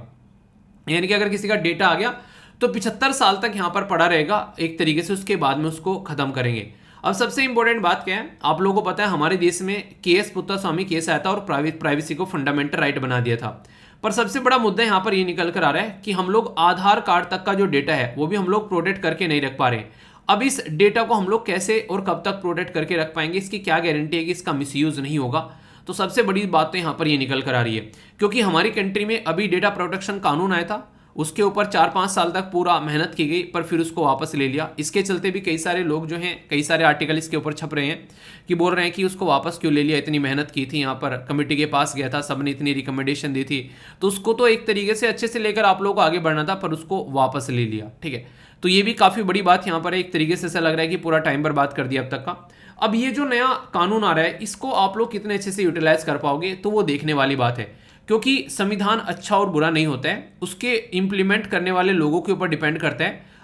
अगर यहाँ पर इच्छाएं अच्छी हो, यानी कि इंसान की मनसा अच्छी हो, तो बुरे संविधान को भी वो अच्छे से इंप्लीमेंट करेगा, और अगर मन में ही यहाँ पर एक तरीके से गलत चीजें चल रही हो तो अच्छे संविधान को भी बुरे तरीके से इंप्लीमेंट करेगा। तो ये बातें आप लोग यहाँ पर समझ सकते हैं। तो ये जो कानून है इसके ऊपर क्वेश्चन बन सकते हैं आप लोगों से, कुछ और बेसिक इन्फॉर्मेशन मैं आप लोगों को बताऊंगा अभी। वो जो सारी चीजें वहां पर उसमें लिखी हुई है इस पर्टिकुलर स्लाइड में, कुछ ऐसी चीजें आप लोगों को यहाँ पर देखने को मिलेगी कि यहाँ पर ये पर्टिकुलर सेक्शन है जिसके तहत डेटा लिया जा रहा है, और यहाँ पर उसको स्टोर करना है, और यहाँ पर 75 साल तक का उसको रखना है। वही सारी बातें आइडेंटिफाई करने के लिए, ताकि कल को अगर वो किसी और बदतमीजी में संलिप्त इंसान पाया जाता है तो तुरंत उसकी गर्दन पकड़कर उसको धर दबोचा जा सके। फायदे क्या होंगे? कई सारी मॉडर्न टेक्निक यूज की जाएगी चीजों को रिकॉर्ड करने के लिए। इसी के साथ में इन्वेस्टिगेशन एजेंसी जो है उनको कई बार काफी सारी दिक्कत होती है चीजों को आइडेंटिफाई करने में, तो एक तरीके से इन्वेस्टिगेशन की इफिशिएंसी बढ़ेगी, यानी कि जल्दी से यहाँ पर सिचुएशन को कंट्रोल किया जा सकेगा, ऐसा आप लोग बोल सकते हैं। वरना पहले जो थी वो काफी दिक्कतें यहाँ पर रहती थी। पर लेकिन सबसे बड़ी जो बात निकल कर आ रही है वो है आर्टिकल 21 राइट टू प्राइवेसी, यानी कि राइट टू प्राइवेसी का हनन यहाँ पर आप लोगों को देखने को मिल सकता है। एम्बिगुअस प्रोविजन आप लोगों को यहाँ पर देखने को मिलते हैं, यानी कि एक तरीके से अगर पर्टिकुलर पर्सन की यहाँ पर जिसका एक सारी चीजें इकट्ठी की जानी है उसका डेटा, उसमें एक शब्द यूज किया गया बायोलॉजिकल सैंपल। तो बायोलॉजिकल सैंपल में क्या क्या चीजें आप लोग कनेक्ट कर सकते हो? तो यहाँ पर इंसान का ब्लड हो सकता है, हेयर हो सकता है, उसका डीएनए हो सकता है, ठीक है। तो ये एक प्रॉपर डेफिनेशन यहाँ पर नहीं है कि बायोलॉजिकल सैंपल में क्या आप लोग लेने वाले हो, तो ये बातें बोली जा रही है। वॉल्यूशन ऑफ जो यहाँ पर आर्टिकल 20 के बारे में बात की जा रही है, यानी कि protection their right against self जो यहाँ पर इंक्रिमिनेशन, तो ये एक आर्टिकल आप लोगों को देखने को मिलता है। तो इसका भी यहाँ पर बोला जा रहा है कि इसका भी यहाँ पर कहीं ना कहीं आप लोग बोल सकते हो कि इसको प्रॉपर तरीके से इंप्लीमेंट नहीं किया जा रहा है। मतलब थोड़ा सा डिटेल में अगर बताऊं तो आप लोगों को ये देखने को मिलेगा कि अपने आप को एक्सपोज करने की बात की जा रही है, यानी कि इंसान को अपने आप को एक्सपोज करना होता है, तो सेल्फ इंक्रिमिनेशन इसको बोलते हैं यहाँ पर। तो ये आर्टिकल 20 के तहत यहाँ पर ये हनन होता हुआ आप लोगों को पाएगा, ठीक है। तो इंसान की माइंड मैपिंग की जा रही है, पता नहीं और क्या, तो ये चीजें देखने को मिलेगी। अभी अगर बात करें तो डेटा को जिस तरीके से हैंडल हमारे देश में किया जा रहा है, तो वहां पर दिक्कतें देखने को मिल सकती है। मास सर्विलेंस लोगों का हो सकता है, ठीक है, यानी कि कौन क्या क्या कर रहा है। अभी आप लोगों ने देखा पेगासस वायरस वाला जो मुद्दा निकल कर आया, तो कई बार इवन हमारी कंट्री में जो गवर्नमेंट है वो भी उसका ढंग से इस्तेमाल नहीं कर पाती है, तो उसमें भी दिक्कतें देखने को मिलती है। बोला तो गया था टेररिस्ट के लिए यूज करना है, पर लेकिन हमारी कंट्री में अपोजिशन के लीडर उन लोगों के जो है बेसिकली उनके खिलाफ उसको यहाँ पर इस्तेमाल किया गया पेगासस को, तो ये गलत चीजें हैं इस तरीके से, तो ये सही नहीं है, ठीक है। अनअवेयरनेस अमंग द डिटेनीज, यानी कि एक तरीके से कई बार आप लोगों को देखने को मिलेगा कि जिनको डिटेन किया जाता है, ठीक है, जो अरेस्ट किया जाता है, ये एक तरीके से उसको अरेस्ट किया गया है, अभी उसको एक्यूज नहीं बताया गया है कि उसको यहाँ पर चाहे एक तरीके से, यानी कि किसी को पकड़ लिया, अभी साबित थोड़ी ना हुआ इसका केस, ठीक है, तो उसकी सारी डिटेल आप लोग इकट्ठा कर ले रहे हो। लेकिन इसके अंदर प्रोविजन आप लोगों को देखने को मिलेगा, अगर किसी को अरेस्ट कर लिया और वो एक्यूज नहीं है ऑफेंस अगेंस्ट वुमेन और चाइल्ड, ठीक है, तो वो रिफ्यूज कर सकता है सैंपल देने से। पर लेकिन इसके बारे में पता किसको होता है? पकड़ लिया एक बार यहाँ पर, कुछ भी करते रहो उसके साथ में, वो इंसान जो है मुंह से आवाज ही नहीं निकाल पाता है, तो यानी कि एक तरीके से डर ही इतना जाता है। और अपनी चीज़ों के बारे में अवेयरनेस किसको रहती है? आप लोगों को पता है सारे फंडामेंटल राइट जो संविधान में है कितने कौन कौन से आप लोगों की किस लिए हैं, फंडामेंटल ड्यूटीज आप लोगों की कौन कौन सी है, तो ऐसे आप लोग समझ सकते हैं, ठीक है। तो ये चीज़ें आप लोग थोड़ा देखेगा। और इसी के साथ में यहाँ पर अगर बात करें, एक क्वेश्चन है आप लोगों के सामने, अगर ये क्वेश्चन मैं आप लोगों से पूछूं तो इसका आंसर क्या होगा, ये आप लोगों को बताना है कि द राइट अगेंस्ट सेल्फ जो यहाँ पर इंक्रिमिनेशन जो है is a part of which article, यानी कि आर्टिकल 19, 20, 21 या फिर 22। तो अभी डिटेल में मैंने आप लोगों को बताया कौन सा आर्टिकल है, वीडियो को पॉज कर आंसर दीजिए, क्योंकि अभी मैंने आप लोग काफ़ी डिटेल में यहाँ पर ये सारी चीज़ें समझाई हैं, ठीक है। तो यहाँ पर आर्टिकल 20 आप लोगों को देखने को मिलेगा, तो आंसर यहाँ पर इसका बी हो गया। तो बेसिक इन्फॉर्मेशन पे क्वेश्चन बनते हैं, पर लेकिन आप लोग ढंग से उसको अगर पढ़ोगे और समझोगे तो ही आंसर दे पाओगे। एक और ये स्लाइड है जहां पर पूरा जो डिटेल में आर्टिकल दिया गया है वो सारा एक शॉर्ट फॉर्म में आ गया। यहाँ पर याद रखिएगा NCRB national crime record bureau यहाँ पर डेजिग्नेटेड एजेंसी है, जो सेंट्रल नोडल एजेंसी बनाई जा रही है, जहां पर डेटा को कलेक्ट रखने की बात की जा रही है, ठीक है। तो national crime of record bureau आप लोग को ये बताना है किस मिनिस्ट्री के अंडर में यहाँ पर ये आती है, तो देखता हूँ कौन सही आंसर इसका देता है, ठीक है। तो ये था पूरा इस पर्टिकुलर आर्टिकल का डिस्कशन। फीडबैक जरूर देना, कहीं पर कोई डाउट हो तो उसको बताना, आने वाले टाइम में फिर उसको इंप्रूव करेंगे, ठीक है। तो ये इस तरीके से आप लोगों को क्लियर करना है। पहले बिल था, अब एक्ट बन गया, तो दोनों ही चीजें मैंने डिस्कस कर ली, बिल भी डिस्कस किया था और एक्ट भी डिस्कस कर लिया है, ओके। वैसे आर्टिकल कैसा लगा है सुनकर जरूर बताना। अगर आप लोगों को कोई भी डाउट होता है तो क्वेश्चन आप लोग नीचे कमेंट बॉक्स में पूछ सकते हैं, फीडबैक जरूर देना है। अगर आप लोगों को लग रहा है कि बिल्कुल मजा आ गया सुनकर और सारी चीजें माइंड में क्लियर हो गई, तो डन लिख देना कमेंट बॉक्स में, और अगर डाउट है तो वो भी आप लोग पूछ सकते हैं। ये आर्टिकल काफी शानदार आप लोगों के लिए होने वाला है, और ये आर्टिकल मैंने काफी पहले भी डिस्कस किया था यहाँ पर, डोनाल्ड ट्रंप के टाइम पर भी यहाँ पर ये आर्टिकल न्यूज में आया था। ये ऐसी चीजें हैं जो न्यूज में चलती रहती हैं। अगर रेगुलर आप लोग डिस्कशन सुनना अपनी लाइफ का पार्ट बना लेते हैं तो बहुत सारी चीजें आप लोगों को रिवाइज भी होती रहेंगी। यानी कि अगर आप लोग सुन रहे हैं पिछले 1-1.5 साल से, तो आप लोग इसको पकड़ जाएंगे। ये पर्टिकुलर टॉपिक मैंने आप लोगों से डिस्कस किया था। बात की जा रही है यहाँ पर स्टार्ट ट्रीटी के बारे में। तो क्वेश्चन पहले तो ये पूछा जा सकता है कि यार ये स्टार्ट ट्रीटी है क्या, ठीक है। इसका दुनिया के ऊपर क्या इंपैक्ट है। दूसरा ये पूछा जा सकता है स्टार्ट ट्रीटी जो है वो किस किस के बीच में है, ऐसे भी क्वेश्चन आप लोगों से पूछा जा सकता है। तो यहाँ पर ये कब साइन की गई थी, अभी यहाँ पर इसको क्यों सस्पेंड किया जा रहा है, इसके ऊपर भी यहाँ पर बातें चल रही हैं। तो बहुत सारे इंपॉर्टेंट जो ये आप लोगों से इवेंट देखने को मिलते हैं इंटरनेशनल पर, तो उससे related GS paper 2 UPSC prelims के अंदर आप लोगों से क्वेश्चन पूछा जा सकता है। रसिया ने बोला है कि वो सस्पेंड कर रहे हैं एक तरीके से यहाँ पर जो ऑन साइट इंस्पेक्शन होता है जो यहाँ पर स्टार्ट ट्रीटी के तहत, ठीक है। ये स्टार्ट ट्रीटी कैसी ट्रीटी है यहाँ पर, ये कहीं ना कहीं ये जो रेस लगती है हथियारों को लेकर कि हाँ मेरे पास में इतने हथियार है, तेरे पास में कितने हथियार है, तो उसको लेकर यहाँ पर उन हथियारों को कैसे कंट्रोल करना है, तो ये स्टार्ट ट्रीटी उसमें रोल प्ले करती है। तो इसके चलते यहाँ पर अभी ये यहाँ पर इसको न्यूज में आप लोगों को देखने को मिलेगा। तो रसिया ने बोला है कि it was suspending US on site inspection under A strategic arm reduction treaty with जो वॉशिंगटन है, ठीक है। तो वो क्या कर रहा है कि वेस्टर्न जो सैंक्शन है और कोरोना वायरस जो इन्फेक्शन है उसको लेकर यहां पर ये बातें सामने निकल कर आ रही हैं। पूरा मुद्दा मैं आप लोगों को समझाऊंगा, एक एक बात माइंड में आप लोगों को क्रिस्टल क्लियर होती ही नजर आएगी। पहले आप लोग चीजों को समझने की कोशिश कीजिए। एक ट्रीटी है जिसको बोलते हैं स्टार्ट ट्रीटी, और फिलहाल इसको न्यू स्टार्ट ट्रीटी के नाम से भी जानते हैं। ये new strategic arm reduction treaty है, यानी कि दुनिया जो है एक रेस में लगी हुई है कि तुम्हारे पास में ये हथियार है तो मेरे पास में ये हथियार है। ये बिल्कुल ऐसे ही है जैसे छोटे छोटे बच्चे खिलौनों की होड़ लगाते हैं कि मेरे पास में ये उड़ने वाला हवाई जहाज है, वो बोलेगा मेरे पास में उड़ने वाली कार है, ठीक है। तो ऐसे ही आप लोगों को यहाँ पर ये चीजें देखने को मिलेगी। तो क्यों ना इन चीजों को लिमिट किया जाए, क्योंकि पता चला मैंने बंदूक खरीद ली, आप लोगों ने तोप खरीद ली, मैंने टैंक खरीद लिया, आप लोगों ने हवाई जहाज खरीद लिया। तो यहाँ पर वो पैसा अगर हम लोग एजुकेशन और हेल्थ में लगा देंगे तो कैसा रहेगा। तो ये ट्रीटी इसलिए भी बनाई जाती है ताकि रिसोर्सेज का जो इस्तेमाल है वो गलत जगह ना हो सके, तो इसलिए भी ये ट्रीटी बनाई जाती है। और जितना ज्यादा एक दूसरे से चिढ़ेंगे, हथियार इकट्ठा करेंगे, तो कभी ना कभी गुस्से में इंसान उठा ही लेता है। आप लोगों को पता होगा जिस किसी इंसान के घर में बंदूक नहीं है उस इंसान के घर में फिर भी शांति है, जिसके इंसान के घर में बंदूक होगी कभी ना कभी गुस्सा आएगा और इंसान वो बंदूक उठाकर ले आएगा कि मैं देखता हूं तुझे, तो कि तू कौन है, ठीक है। तो उसका गलत इस्तेमाल किया जा सकता है गुस्से के टाइम पर, क्योंकि इंसान जब गुस्से में होता है तो उसकी बुद्धि घुटने में चली जाती है और उसको सही और गलत में बिल्कुल भी फर्क समझ में नहीं आता है। मैं आप लोगों को यहाँ पर एक छोटी सी सलाह देना चाहूंगा, ये पर्सनल लाइफ में मुझे अच्छी लगती है, आप लोग भी इसको लाइफ में इंप्लीमेंट कर सकते हैं। कभी भी किसी मुद्दे के ऊपर आप लोग गुस्सा आ जाए ना, इमीडिएटली वहां पर रिएक्ट मत करो। आप लोग अपने आप को थोड़े टाइम के लिए बस थाम लो एक बार। थोड़े टाइम के लिए मतलब आप लोग अपने आप को शांति में रखो। अगर कोई बड़ा मुद्दा है तो कोशिश करो कि कम से कम एक दिन के लिए अपने आप को शांत रख लो, ठीक है। और भी ज्यादा बड़ा मुद्दा है तो कम से कम 2 दिन के लिए अपने आप को शांत रख लो। आप लोगों को मैं गारंटी देता हूं समझ में आएगा कि उस टाइम पर क्या सही रहा। आप लोग चुप रह गए, रिप्लाई आप लोगों ने नहीं किया, और क्या उसका रिजल्ट निकल कर आते हैं। अगर आनन फानन में आप लोग वहीं पर ही उस चीज में कूद पड़ते हो और गुड़ गोबर कर देते हो, वो गाली दे रहा है, आप भी गाली दे रहे हो, सामने वाला वो हो रहा है, ये आप लोगों की जिंदगी रिलेशन को इतना बुरी जगह ले जाकर डालेगा कि आप लोग रिकवर करते करते उसको परेशान हो जाओगे जिंदगी भर। तो पर लेकिन अगर आप लोग चुप रह जाते हैं वहां पर, तो आप लोगों के अंदर जो पेशेंस आएगा वो आप लोगों की डिसीजन मेकिंग कैपेबिलिटी बढ़ाएगा।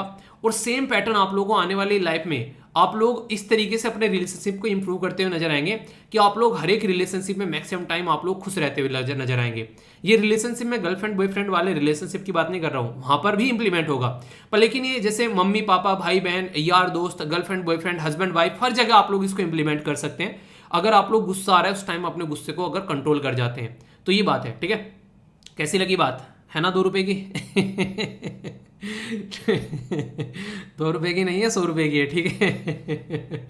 आगे चलते हैं। तो यहां पर अगर बात करें न्यू स्ट्रेटेजिक जो आर्म रिडक्शन ट्रीटी है वो लिमिट करने की बात करती है कि जो न्यूक्लियर जो वार हेड्स हैं, यानी कि जो न्यूक्लियर पावर जो बने बैठे हैं, मिसाइल बम वगैरह लिए बैठे हैं कि मन आया बस ये उसके ऊपर डाल दो, तो उसको कैसे कंट्रोल करना है। तो ये एक्सपायर हुई यहाँ पर 2021 में, ठीक है, अनलेस कि इसको रिन्यू नहीं किया जाए। जो ये एंटर आई थी यानी कि जो फोर्स में आई थी 2011 में, यहाँ पर ये 5 फरवरी को ये पिक्चर में लाई गई थी, जिसमें यूएसए और रसिया जो कि सबसे बड़े हथियारबंद देश माने जाते हैं, मैक्सिमम यहाँ पर अगर बात करें न्यूक्लियर पावर के आप लोग देखने को मिलेंगे इनके पास में। और कोल्ड वॉर से यहाँ पर दोनों में ये लड़ाई स्टार्ट हुई। कोल्ड वॉर क्या था, जब 2 बड़ी बड़ी लड़ाइयां लड़ चुके थे यहाँ पर बड़ी बड़ी पावर, यानी कि वर्ल्ड वॉर फर्स्ट और वर्ल्ड वॉर सेकंड। उसके बाद में लगा कि यार अब कमर टूट गई है, अब लड़ने का ब्योत नहीं रहा, उन्हें कहते हैं कि अब लड़ने लायक औकात नहीं रही है। तो फिर क्या किया जाए, फिर किया जाए कि अब ना अपने आप को लड़ाई से दूर रखते हैं। पर लेकिन चिड़न भी एक ऐसी चीज है जो कि इंसान की प्रवृत्ति में रहती है। अगर आप लोग आगे बढ़ोगे तो दूसरा इंसान चिड़ेगा। वही चिड़न हो गई यहाँ पर स्टार्ट यूएसए में और यूएसएसआर में। वो यूएसएसआर आज के टाइम का रसिया है, और बात करें यूएसए तो यूएसए का यूएसए ही है। तो दोनों के बीच में लड़ाई ग्राउंड पे तो हुई नहीं। उन्होंने क्या किया, एक ने स्पेस में गया तो दूसरा स्पेस में चला गया, एक ने मिसाइल बनाई तो दूसरे ने मिसाइल बनाई, एक ने सैटेलाइट छोड़ दिया तो दूसरे ने सैटेलाइट छोड़ दिया, एक ने एक कंट्री को अपने कंट्रोल में करने की कोशिश की तो दूसरे ने अपनी कंट्री को अपने कंट्रोल में करने की कोशिश की।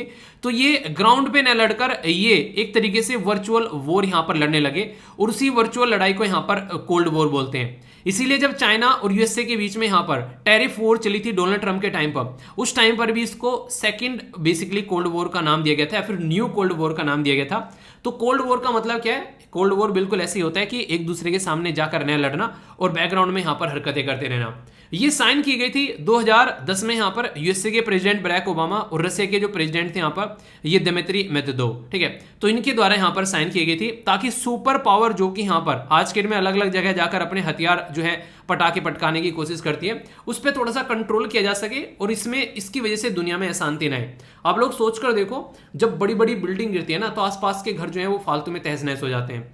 अगर छोटा सा घर कोई गिर जाए तो उसको कोई पता भी नहीं चलेगा कहां कहां चला गया है। तो ये वो कंट्री है, अगर ये लड़ेंगी तो पूरी दुनिया पर उसका इंपैक्ट पड़ता हुआ आप लोगों को नजर आएगा। तो इसलिए कोशिश की जाती है कि कैसे यहां पर शांति बनाकर रखी जा सके।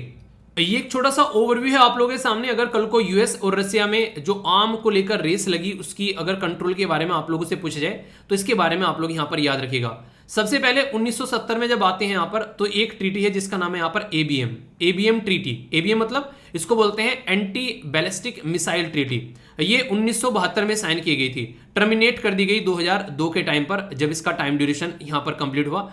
फिर आप लोगों को देखने को मिलेगी यहां पर आईएनएफ ट्रीटी, इसको बोलते हैं intermediate range nuclear force treaty. ये 1987 में साइन की गई, 2019 में ये खत्म हो गई, इसको रिन्यू नहीं किया गया। फिर यहां पर आती है स्टार ट्रीटी, स्टार 1 ट्रीटी यहां पर आई, ये 1991 में, 2009 में ये एक्सपायर हो जाती है। सोट ट्रीटी आती है मई 2002 में, ये 2011 में एक्सपायर हो जाती है। और न्यू स्टार्ट ट्रीटी जो है ये यहां पर 2010 में आई।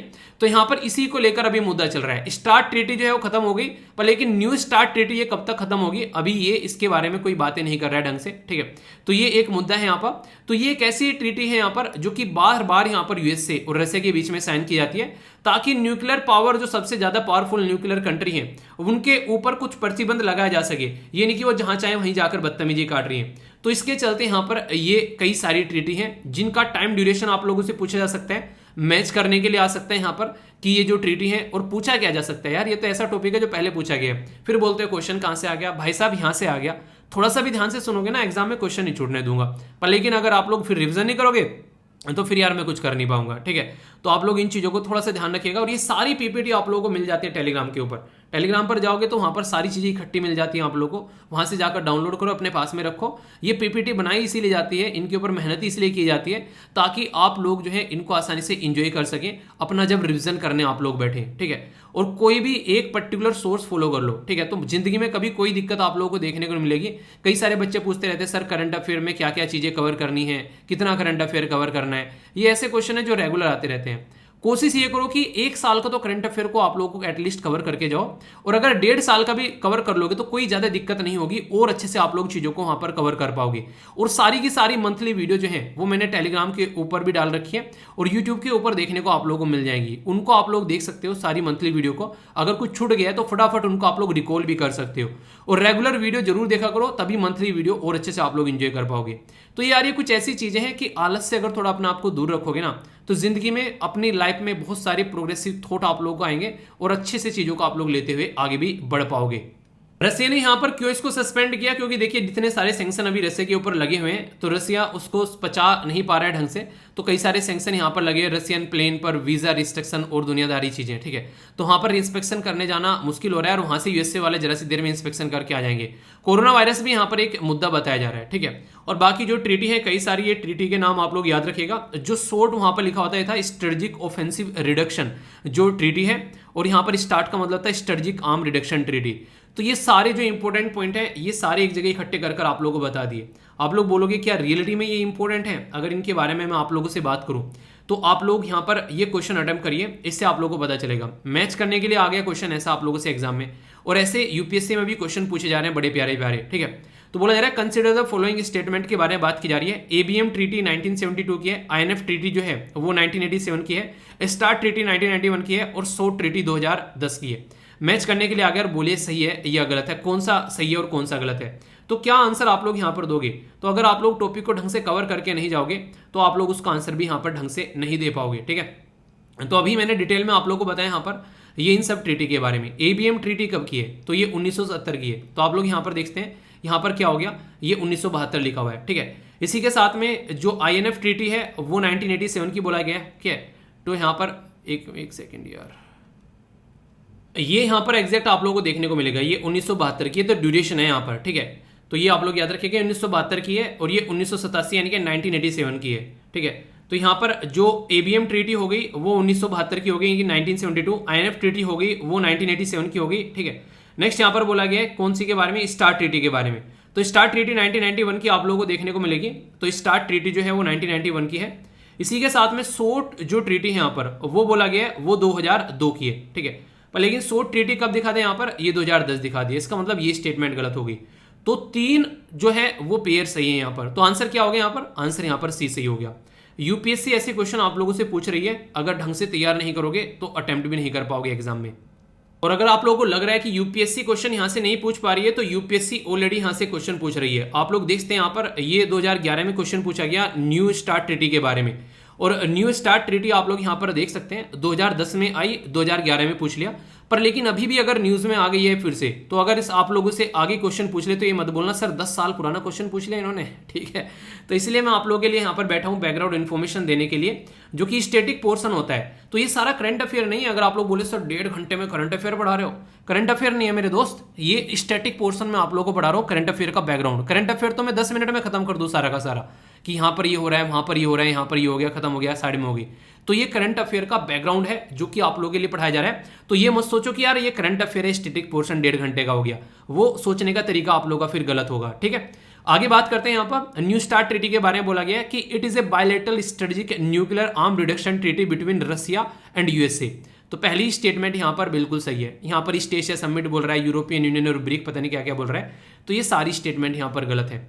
तो डायरेक्ट क्वेश्चन पूछ ले आप लोगों से एग्जाम में, बताइए कौन कहता है कि यूपीएससी का पेपर भारी आता है? अगर आप लोग ढंग से तैयारी करो तो मैं आप लोगों को 1000 ऐसे क्वेश्चन दिखा दूंगा जिसमें आप लोग बोलेंगे कि हाँ यार कितना सही क्वेश्चन पेपर था, ठीक है। पर लेकिन उसके लिए आप लोगों को प्रिपरेशन करनी पड़ेगी, करंट के साथ में स्टैटिक और स्टैटिक के साथ में क्वेश्चन प्रैक्टिस। तो इस तरीके से आप लोगों को तैयारी को लेकर चलना है, तब आप लोग ढंग से बोल पाओगे कि हाँ यार चीजें सही हो गई। आई होप कि आप लोगों ने इसको एंजॉय किया होगा। कोई भी माइंड में डाउट है तो बताना जरूर, ताकि आने वाले टाइम में उसको और अच्छे से इंप्रूव किया जा सके, ओके। ये जो आर्टिकल है ये इंटरेस्टिंग है और थोड़ा सा डिफरेंट भी आर्टिकल आप लोगों को देखने को मिलेगा। इंटरेस्टिंग तो इसलिए है क्योंकि यहाँ पर ये जो पूरा का पूरा आर्टिकल है, यहाँ से कई सारे क्वेश्चन आप लोगों के लिए बन सकते हैं यहाँ पर। और डिफरेंट ये इसलिए है क्योंकि इस आर्टिकल के अंदर में आप लोग कई सारे सर्वे जो है वो एक ही जगह इकट्ठे देखने को मिलेंगे, जो कि आरबीआई के द्वारा अनवील किए गए, आरबीआई के द्वारा कंडक्ट कराए जाते हैं। इंडियन इकोनॉमी की व्यवस्था कैसी है, उनकी कंडीशन कैसी है, उसके बारे में बात करते हैं। तो इंडियन एक्सप्रेस के अंदर में ये काफ़ी डिटेल में यहाँ पर कवर किया गया एक्सप्लेन वाले सेक्शन के अंदर में, तो इसलिए इसके बारे में डिटेल में आप लोगों से बातें करूंगा। तो यूपीएससी प्रीलिम्स जीएस पेपर 3 जो इकोनॉमिक्स वाला सेक्शन है, वहां से आप लोग इसको कनेक्ट करके देख सकते हैं। एक बात तो आप लोगों को पता है, जो कि बड़ी आसान सी बात है, कि हमारी कंट्री में जो रिजर्व बैंक ऑफ इंडिया है, जिसको आप लोग आरबीआई बोलते हैं, वो आरबीआई यहाँ पर मॉनेटरी पॉलिसी रिव्यू जो है वो यहाँ पर लेटेस्ट अपडेट करता है। और 7 सर्वे भी आप लोगों को देखने को मिलते हैं, जो कि जीडीपी ग्रोथ से लेके एक्सपेक्टेशन क्या है यहाँ पर, कॉन्फिडेंस क्या है यहाँ पर, हमारी कंट्री में डेफिसिट चल रहा है कि हमारी सरप्लस में चल रही है, वो सारी बातों को एक तरीके से एक एनालिसिस यहाँ पर करता है। क्यों भाई ऐसा काम क्यों करते हैं? क्योंकि यार ये सेंट्रल बैंक है, और सेंट्रल बैंक किसी भी कंट्री की अर्थव्यवस्था की रीढ़ की हड्डी माना जाता है। यानी कि अगर सेंट्रल बैंक जो है वो ढंग से काम करता रहे तो ये माना जाता है कि काफी सारी चीजें जो है वो सही डायरेक्शन में चल रही है। पर लेकिन अगर सेंट्रल बैंक के ऊपर ही तलवार लटक जाए तो फिर यहाँ पर दिक्कतें देखने को मिलने लगती हैं। तो सेंट्रल बैंक जो है वो काफी इंपॉर्टेंट होता है, खासकर किसी कंट्री के लिए, जब हम लोग उसकी अर्थव्यवस्था के बारे में हम लोग बातें करते हैं। अभी यहाँ पर इसके द्वारा जो सर्वे किए गए उनके नाम मैं आप लोगों को बताता हुआ चलूंगा, और इसी के साथ में उससे रिलेटेड आप लोगों को चीजें भी बताऊंगा। फिर आप लोगों से यहाँ पर आरबीआई के बारे में बातें करूंगा, और यहाँ पर क्वेश्चन भी आप लोगों से बन सकता है कि उसके बारे में हम लोग डिस्कस करेंगे, ठीक है। तो इंपॉर्टेंट आर्टिकल है, ध्यान से सुनिएगा। सर्वे जो आरबीआई के द्वारा अनवील्ड किए गए हैं उनके बारे में बात करते हैं। जैसे कि कंज्यूमर कॉन्फिडेंस सर्वे, अगर आप लोगों से बात करो तो आप भी एक कंज्यूमर हैं देश के अंदर में, कोई मोबाइल यूज कर रहा है, कोई अपने कपड़े पहन रहा है, कोई खाने पीने का सामान बाहर से लेकर आ रहा है, कोई गाड़ी लेकर आ रहा है, तो घर का कोई सामान लेकर आ रहा है, तो कंज्यूमर होता कौन है? जो मार्केट में से सामान को इस्तेमाल करता है। तो लोगों से पूछा गया जो यहाँ पर करंट परसेप्शन क्या है, यहाँ पर अगर बात करें तो यहाँ पर अभी यहाँ पर जो देखने को मिलता है वो यहाँ पर जनरल एक टर्म पर, तो यहाँ पर इंप्लॉयमेंट की सिचुएशन क्या है, इनकम कैसी है, स्पेंडिंग कैसी है, तो यहाँ पर आप लोगों को देखने को मिलेगा कि करंट सिचुएशन जो इंडेक्स है वो हिस्टोरिकली लो है और फ्यूचर एक्सपेक्टेशन जो है प्री पेंडेमिक लेवल से भी आप लोगों को बिलो यहाँ पर देखने को मिल रही है। ठीक है, यानी ये कहने का मतलब यहाँ पर यह है कि अच्छी बातें नहीं है यहाँ पर हमारी कंट्री की जो बातें करें। अगर बात करें 100 से अगर नीचे यहाँ पर ये आता है तो इसका मतलब ये है कि लोग नेगेटिव डायरेक्शन में जा रहे हैं, और 100 से ऊपर आता है तो लोग की यहाँ पर कहीं ना कहीं एक्सपेक्टेशन जो है वो सही है, वो ऑप्टिमिस्टिक है। ऑप्टिमिस्टिक मतलब आशावादी लोग हैं, वो आप लोगों जैसे आशावादी लोग हैं, निराशा में नहीं पड़ते हैं भले ही दुनिया में कितनी भी प्रॉब्लम क्यों ना रहे। जैसे आप लोग अपना साहस बनाए रखते हैं ऐसे ही यानी कि वो आशावादी लोग हैं। तो ये बोलते हैं कंज्यूमर कॉन्फिडेंस सर्वे। तो ये आरबीआई के आप लोग यहाँ पर जो सर्वे है ये आरबीआई के द्वारा जो अनवील किया गया उसके बारे में बात की जा रही है। इन्फ्लेशन जो यहाँ पर एक्सपेक्टेशन जो सर्वे है ये यहाँ पर लोगों का जो एक तरीके से एक्सपेक्टेशन इन्फ्लेशन के बारे में वो बात करते हैं। अभी इन्फ्लेशन जो है वो लगभग 80 बेसिस पॉइंट हो गया, 9.3 के करीब यहाँ पर पहुंच गया। यानी कि कहने का मतलब यहाँ पर ये कि इन्फ्लेशन काफी ज्यादा देखने को मिला। हमारे देश में जो इन्फ्लेशन का जो टारगेट दिया गया है आरबीआई को वो 4+-2 दिया गया है, पर लेकिन वो उन सिचुएशन में है जब आसपास का माहौल जो हो वो नॉर्मल रहे। पता चला इंटरनेशनल लेवल पर लड़ाई हो गई तो आरबीआई उसमें बेचारा क्या ही कर लेगा। ठीक है, इंटरनेशनल लेवल पर क्रूड कोयला के प्राइस बढ़ गए, पेंडेमिक आ गया, तो आरबीआई की गलती थोड़ी ना है इसमें यार। तो यहाँ पर आरबीआई तो ये बोलता है कि नॉर्मल सिचुएशन अगर रहेगी तो मैं इन्फ्लेशन यहाँ पर 4+-2 यानी कि 4+2 6 और 4-2 यानी कि 2, यानी कि 2 से लेके 6 के बीच में मैं इस इन्फ्लेशन को कंट्रोल कर लूंगा।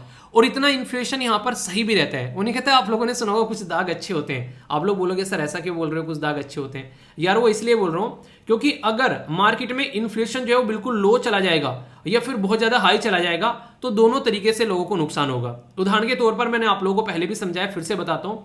एक किसान है जो अपने खेतों में कोई प्रोडक्ट बेच रहा है, वो प्रोडक्ट जो है मार्केट में लेकर आ रहा है लगभग 10 रुपए पर केजी के हिसाब से, मान लीजिए वो गेहूं है, पर लेकिन खेतों में उसको लगाने की जो लागत आ गई है वो आ गई है 12 रुपए पर केजी।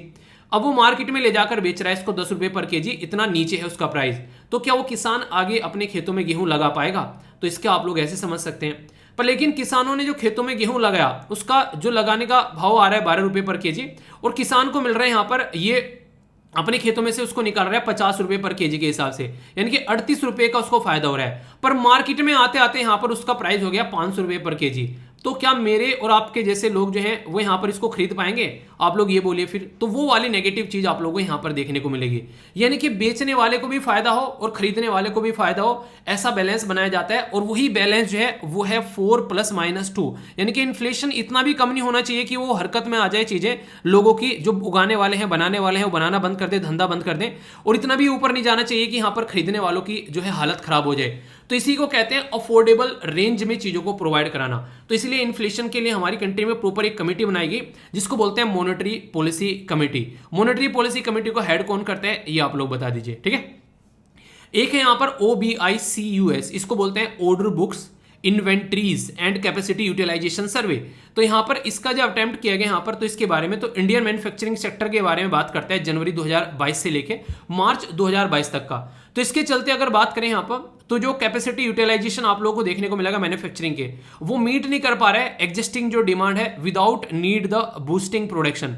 तो यानी कि अप टू द मार्क चीजें नहीं है। आप लोगों को मैं बताऊं, जैसे कि गाड़ी थी सर्विसिंग के लिए दी थी, तो नॉर्मली जो सर्विसिंग के लिए गाड़ी देता है तो वो जल्दी मिल जाती है, पर लेकिन अगर कुछ उसके अंदर टेंशन आ गई थोड़ी बहुत, कोई उसके पार्ट डलना पड़ गया, तो 1.5-2 महीने तक वो सर्विस सेंटर पर पड़ी रही।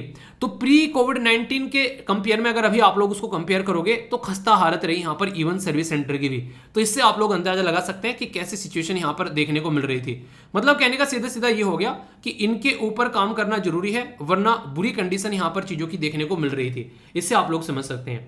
आगे बात की जा रही है इंडस्ट्रियल आउटलुक सर्वे। ये बताता है कि बिजनेसमैन और जो यहाँ पर बिजनेस वुमेन जो भी आप लोग बोलो, तो यहाँ पर उनके सेंटिमेंट्स कैसे चल रहे हैं, लोग जो है किस तरीके से बिजनेस को लेकर चल रहे हैं, ऐसा आप लोग बोल सकते हैं। ठीक है, सर्विस और इंफ्रास्ट्रक्चर आउटलुक के बारे में बात की गई कि हमारी कंट्री में सर्विस का क्या मतलब है। जैसे एक टीचर हूं, मैं आप लोगों को पढ़ा रहा हूं, तो टीचिंग इस एक सर्विस है यहाँ पर। जैसे कोई डॉक्टर है तो वो एक तरीके से आप लोगों का इलाज कर रहा है, क्या कर रहा है, वो आप लोगों को सर्विस दे रहा है, तो उसके लिए वो आप लोगों से चार्ज कर रहा है पैसा। ठीक है, आप लोग वकील के पास जाएंगे तो वो सर्विस दे रहा है, उसके लिए पैसा वो चार्ज कर रहा है। तो सर्विस जो होती है वो एक अलग चीज होती है, और इसी के साथ में प्रोडक्ट जो बेचना होता है वो अलग चीज होती है। तो यहां पर मान लीजिए कोई पर्टिकुलर इंसान जो है वो किताबें बेच रहा है, कोई पर्टिकुलर इंसान जो है वो कपड़े बेच रहा है, तो वो आप लोगों को प्रोडक्ट दे रहे हैं। तो सर्विस अलग चीज होती है और प्रोडक्ट अलग चीज होती है। ठीक है, तो उसको इसलिए कहते हैं goods and service tax. Goods क्या हो गया, प्रोडक्ट हो गया, और एस क्या हो गया, सर्विस हो गया। तो गुड्स और सर्विस के ऊपर, दोनों के ऊपर टैक्स है, वो है जीएसटी। ठीक है, तो सर्विस जो है वो, और इसी के साथ में इंफ्रास्ट्रक्चर आउटलुक सर्वे यहां पर देखने को मिला, इंडियन जो कंपनीज में क्या क्या चीजें चल रही हैं। ठीक है, तो उसमें एक्सपेक्ट जो यहां पर ऑप्टिमिस्टिक जो है कंपनीज की, जो इंफ्रास्ट्रक्चर सेक्टर को लेकर, स्पेस को लेकर, तो उसके बारे में बातें की गई। बैंक जो यहां पर बैंक लैंडिंग सर्वे के बारे में बातें की गई। यहाँ पर एक तरीके से शेड्यूल कमर्शियल बैंक जो है उनका देखा गया किस तरीके से यहाँ पर वो किस सेक्टर में यहाँ पर अपनी लैंडिंग दे रहे हैं, यानी कि अगर बात करूँ तो कैसे वो लोगों तक पैसा पहुंचा रहे हैं। तो ये भी एक काफी इंपॉर्टेंट मुद्दा यहाँ पर निकल कर आता है, जिसके बारे में यहाँ पर कई बार बातें होनी भी चाहिए, और ये जरूरी भी टॉपिक बन जाता है। सर्वे ऑफ जो प्रोफेशनल है, खासकर उसके बारे में बात की जा रही है, प्रोफेशनल जो फोरकास्टर। ठीक है, तो इनके बारे में यहाँ पर बात की जा रही है। तो ये काफी इंपॉर्टेंट है। यहाँ पर मैक्रो इकोनॉमिक एक इंडिकेटर के तौर पर अगर आप लोग देखते हैं यहाँ पर जीडीपी में क्या इन्फ्लेशन रह रखा है, क्या क्या चीजें, नेक्स्ट फाइनेंशियल ईयर कैसा रहने वाला है, तो ये उसके बारे में यहाँ पर पता चलता है। यानी कहने का मतलब यहाँ पर ये हो गया कि यार अगर आज की डेट में कई बार आप लोग पंडित के पास में जाते हैं और बताते हैं कि भविष्य में हमारी जॉब लगेगी नहीं लगेगी, हमारे हाथों में लेख रेखा देखकर बताओ कि हमारी जिंदगी में लड़की कैसी आएगी, सुंदर आएगी कि या फिर कोई ऐसी लड़की आएगी जो कि सुंदर नहीं है। ठीक है, हालांकि सुंदर और बेसुंदर इंसान मन से होता है, बाहर तो बस लोग दिखावा है वो, बाकी आप लोग जानते ही हैं कि एक उम्र के बाद में इंसान का चेहरा सब ढल जाता है, तो सुंदरता धरी की धरी रह जाती है अगर इंसान का नियत और इंसान की जो है सोच अच्छी ना हो। ठीक है, तो ये सारी बातें हैं। जीडीपी एक्सपेक्टेशन के बारे में बताया गया यहाँ पर कि 7.1 रहने वाला है जीडीपी। ठीक है, हालांकि आगे चलकर बोला गया कि डिक्रीज होने वाला है, 6.3 यहाँ पर हो सकता है। ठीक है, कई सारी और फाइंडिंग्स है कि अगर बात करें जीडीपी की जो ग्रोथ है वो रेंज रहेगी 7 से लेके 7.4 तक का। ठीक है, इसी के साथ में यहाँ पर अगर बात करें सेकंड जो मोस्ट प्रोबेबल जो ग्रोथ देखने को मिलेगी डिसएक्सेलरेट हो सकती है। एक्सेलरेट जब एक्सेलेटर दबाते हैं और फिर घटती है, उसके बारे में बात की जा रही है। तो इसके बारे में एक मोटा मोटा एनालिसिस यहाँ पर दे रखा है, और ये क्या रहती है, ये एक्सपेक्टेशन रहती है। इसको आप लोग ये नहीं बोल सकते कि ये सही है या फिर गलत है, बस एक एक्सपेक्टेशन लगाई जा रही है, उसके बेस पर काम किया जा रहा है, ऐसा आप लोग बोल सकते हैं। इसी के साथ में ट्रेड डेफिसिट के बारे में बात की जा रही है। ट्रेड डेफिसिट क्या है, मैं आप लोगों को बोल दूं कि आप लोगों की कमाई कितनी है, आप लोग बोलो कि यार 50,000 रुपए कमा रहे हैं। ठीक है, पर लेकिन खर्च कितना कर रहे हो, आप लोग बोलो कि यार 65,000 रुपए हो जा रहे हैं। मैंने कहा 15,000 रुपए, बोले कि उधार ले लेते हैं महीना खत्म होते होते। ये सबसे खतरनाक चीज होती है। अपनी जरूरतें कम करो, तभी जाकर जिंदगी में आप लोगों के जमीर में दम आएगा। अगर आप लोग ट्रेड डेफिसिट में रहोगे, इसका मतलब ये होगा कि हमारा इंपोर्ट ज्यादा है और एक्सपोर्ट जो है वो कम है, आप लोगों को देखने को मिलेगा। तो उस टाइम पर आमदनी अफटनी और खर्च रुपये वाली बात यहां पर आती है, और कई सारे ऐसे सेक्टर है जिसकी वजह से हमको ये प्रॉब्लम झेलनी पड़ती है। ठीक है, ईयर ऑन ईयर यहाँ पर 20 बिलियन का इंपोर्ट आप लोगों को देखने को मिलेगा, पेट्रोलियम का, कोयले का, जो ऐसी चीजें हैं जिसके ऊपर हम लोग काफी ज्यादा डिपेंडेंट रहते हैं। इसलिए हम लोग रिन्यूएबल एनर्जी के ऊपर बात कर रहे हैं। सबसे ज्यादा जो हमारे देश में जो बोझ पड़ता है हमारे ऊपर, वो किस चीज का पड़ता है, वो याद रखिएगा, वो पड़ता है जो बाहर से हम लोग पेट्रोलियम चीजों खरीद कर लेकर आते हैं। तो इसलिए यहाँ पर ये सारी चीजें इकोनॉमी के बारे में यहाँ पर अगर कुछ लिखने के लिए आ जाए, तो ये वो एरिया है जिनको आप लोग देखकर बचा सकते हैं कि यहाँ पर किन किन एरिया में क्या क्या दिक्कतें देखने को मिल रही हैं, जिसकी वजह से हमारी इकोनॉमी की जो ग्रोथ है वो ऊपर नीचे हो रही है। और बाकी रही सही कसर जो है वो रुपी काम कर देता है। यहाँ पर अगर हमारी कंट्री में रुपये की वैल्यू जो है वो गिरकर काफी नीचे आ गई है, यानी कि हमारी कंट्री में रुपये की वैल्यू 80 हो गई है या फिर 90 हो गई है, तो हमारी कंट्री के लिए तो और खस्ता हालत हो जाएगी। आप लोग बोलोगे वो क्यों, वो इसलिए यार हम लोग क्रूड ऑयल खरीद रहे हैं, दुनिया भर का बाहर से कच्चा तेल खरीद के लेकर आ रहे हैं। उस कच्चे तेल को जब हम लोग बाहर से खरीद कर लेकर आते हैं तो हम लोग डॉलर में पे करते हैं। मान लीजिए एक बैरल की वैल्यू जो है वो $50 है। ठीक है, हम लोगों ने एक बैरल की वैल्यू $50 पे करी, और आज भी पे करी, और कल भी पे करनी, परसों भी पे करनी है। पर लेकिन कल जो था एक बैरल की वैल्यू $50 था, और यहां पर ₹1 की वैल्यू जो थी वो ₹50 थी।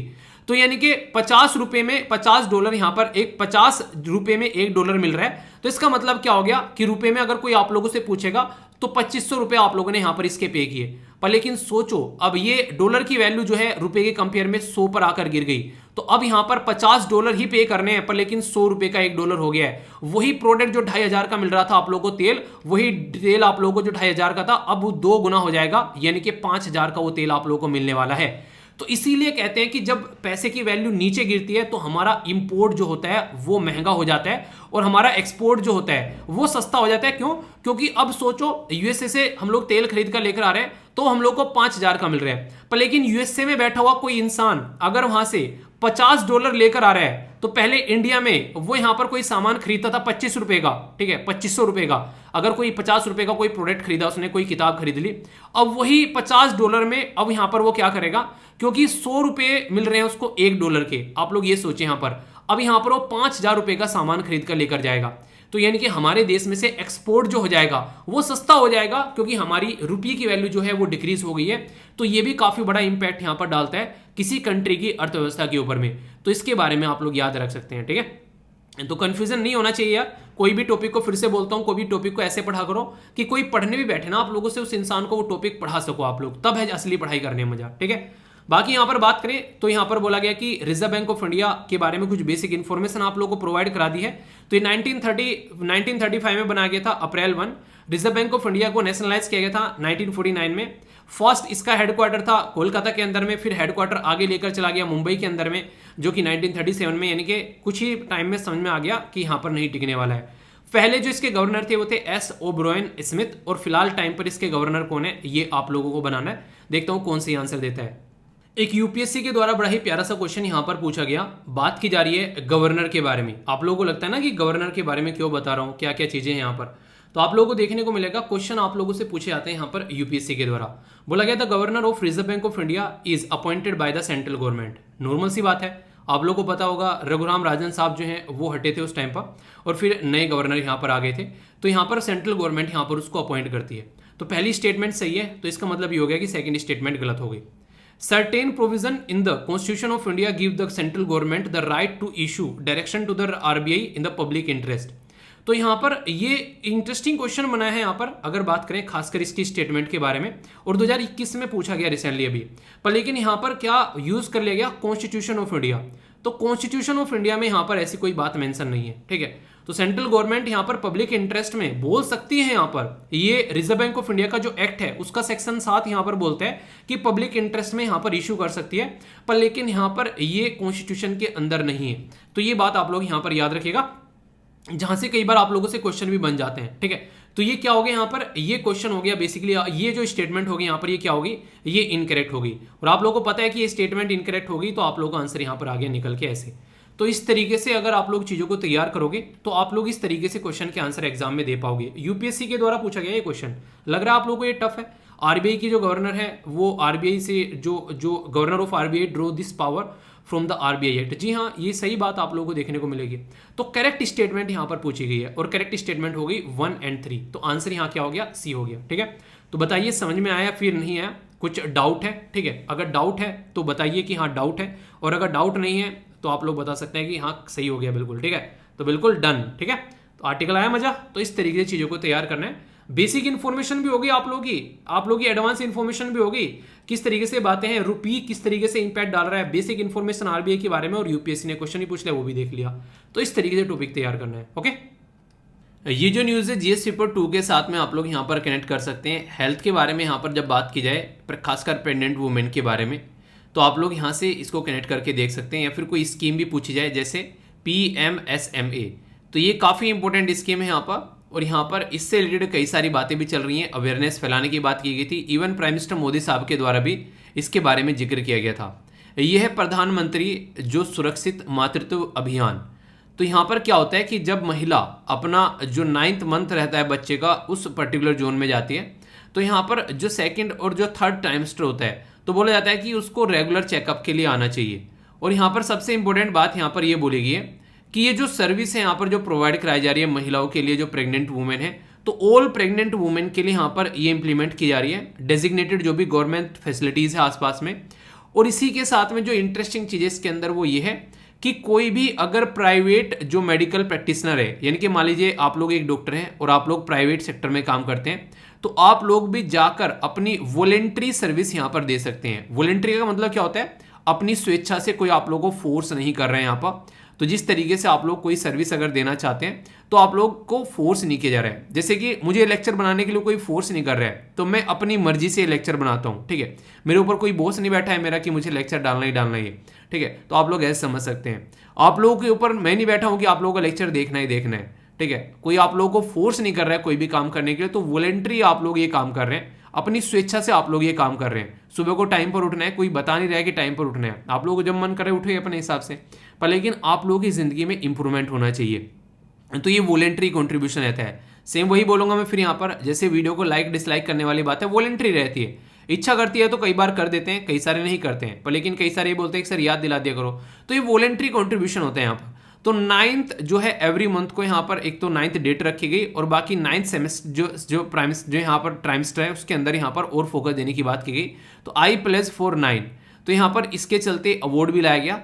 तो ये हमारी कंट्री में इसको अवेयर करने के लिए, इसी के साथ में इंस्टीट्यूशनल डिलीवरी हो देश के अंदर में, उसके ऊपर ही फोकस किया गया ताकि जच्चा और बच्चा दोनों सुरक्षित रह सकें। तो ये पर्टिकुलर एक स्कीम के बारे में भी आप लोग याद रख सकते हैं, ठीक है। तो नेशनल हेल्थ मिशन के तहत यहाँ पर ये सारे काम किए जा रहे हैं ताकि चीज़ों को अच्छे से लेके चला जा सके।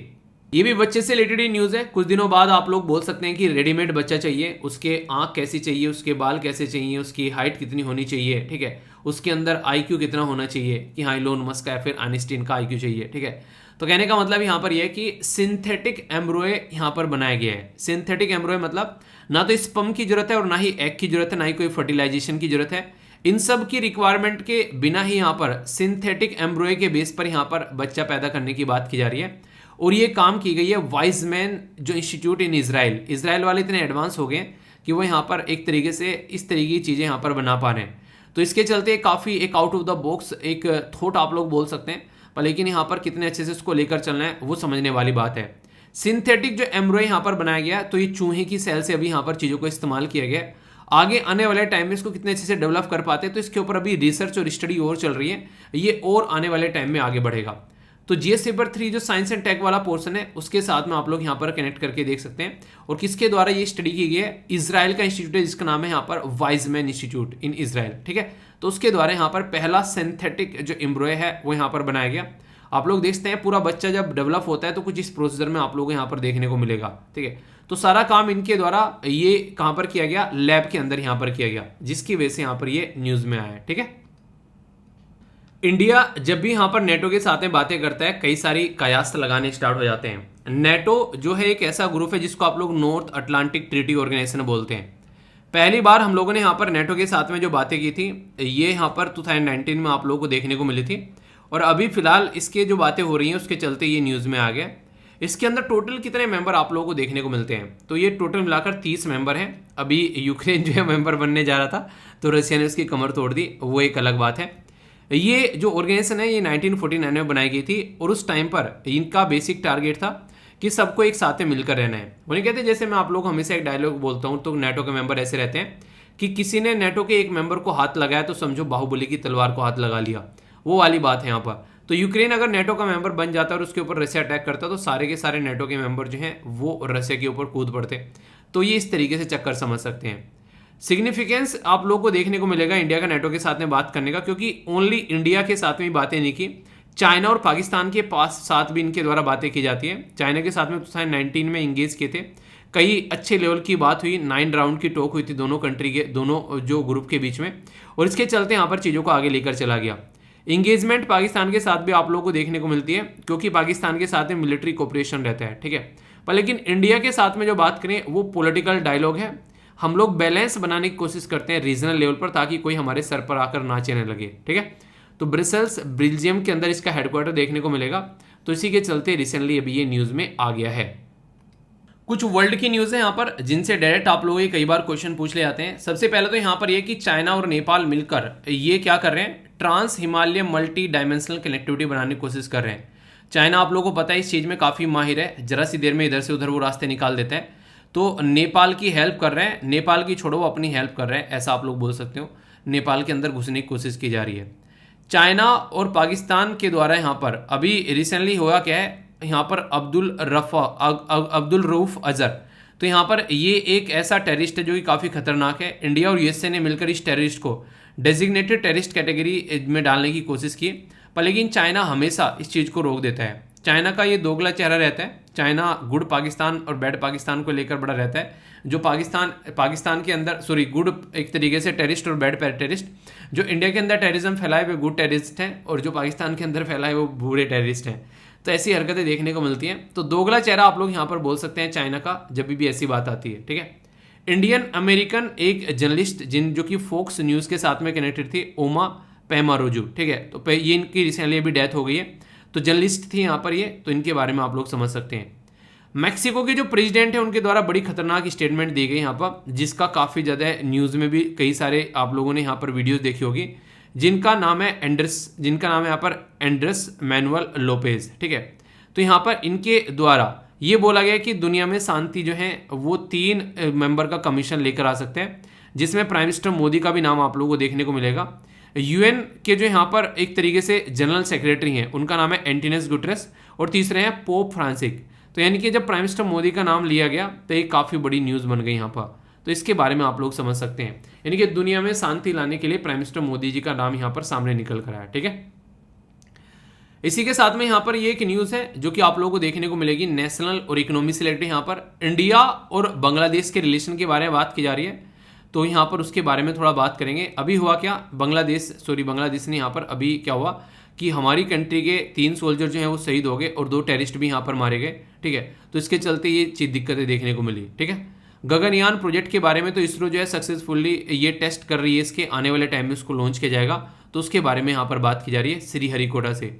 इकोनॉमी के बारे में अगर बात करें तो यहाँ पर यूनियन जो कैबिनेट है उसके द्वारा अप्रूव किया गया है प्रधान जो मंत्री आवास योजना अर्बन वाले एरिया में, यानी कि शहरों वाले एरिया में, क्योंकि टारगेट रखा गया था सबके पास में घर होना चाहिए। तो ये जो टारगेट है कि हाउसिंग फॉर ऑल, ये 31 दिसंबर 2024 तक का यहाँ पर टारगेट दिया गया।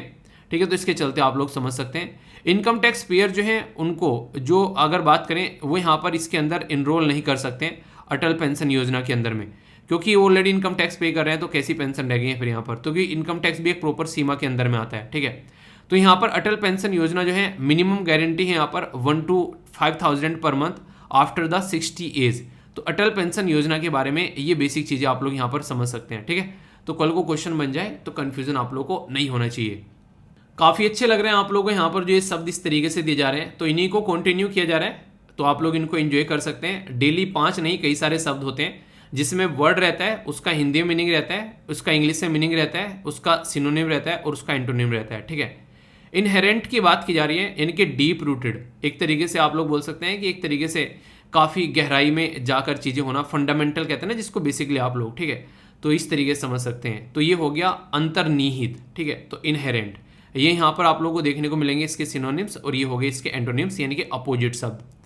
डिस्क्रिशन यानी कि विवेक, जैसे कि आप लोग अपनी बुद्धि का इस्तेमाल कर कर ये काम कर सकते हैं, तो कहते हैं विवेक का इस्तेमाल कर लिया। ठीक है, तो इंडिविजुअल चॉइस अपने जजमेंट के बेस पर काम करना है यहाँ पर, तो ये आप लोग इसको समझ सकते हैं। ठीक है, मैनिफेस्टली यानी कि स्पष्ट करना, क्लियर करना। आप लोग कि कई बार बोलते हैं कि इसका मैनिफेस्टेशन क्या है, मैनिफेस्टो क्या है। ठीक है, तो इसका मतलब है क्लियर करो कि क्या क्या चल रहा है, तो उसके बारे में बात की जाती है क्लियरली। आर्बिट्रेरी क्या होता है, मन माने ढंग से, रैंडम तरीके से कोई भी आकर कुछ भी बोलकर चला गया, एक तरीके से खिचड़ी बना रखी है चीज़ों की, घर में किसी एक इंसान की चलती नहीं है, कोई कुछ बोल रहा है, कोई कुछ बोल रहा है, तो एक तरीके से रैंडमाइज चीज़ें हो रही हैं यहाँ पर, तो वो बिल्कुल गलत चीज़ रहती है, उसके बारे में बात की जा रही है।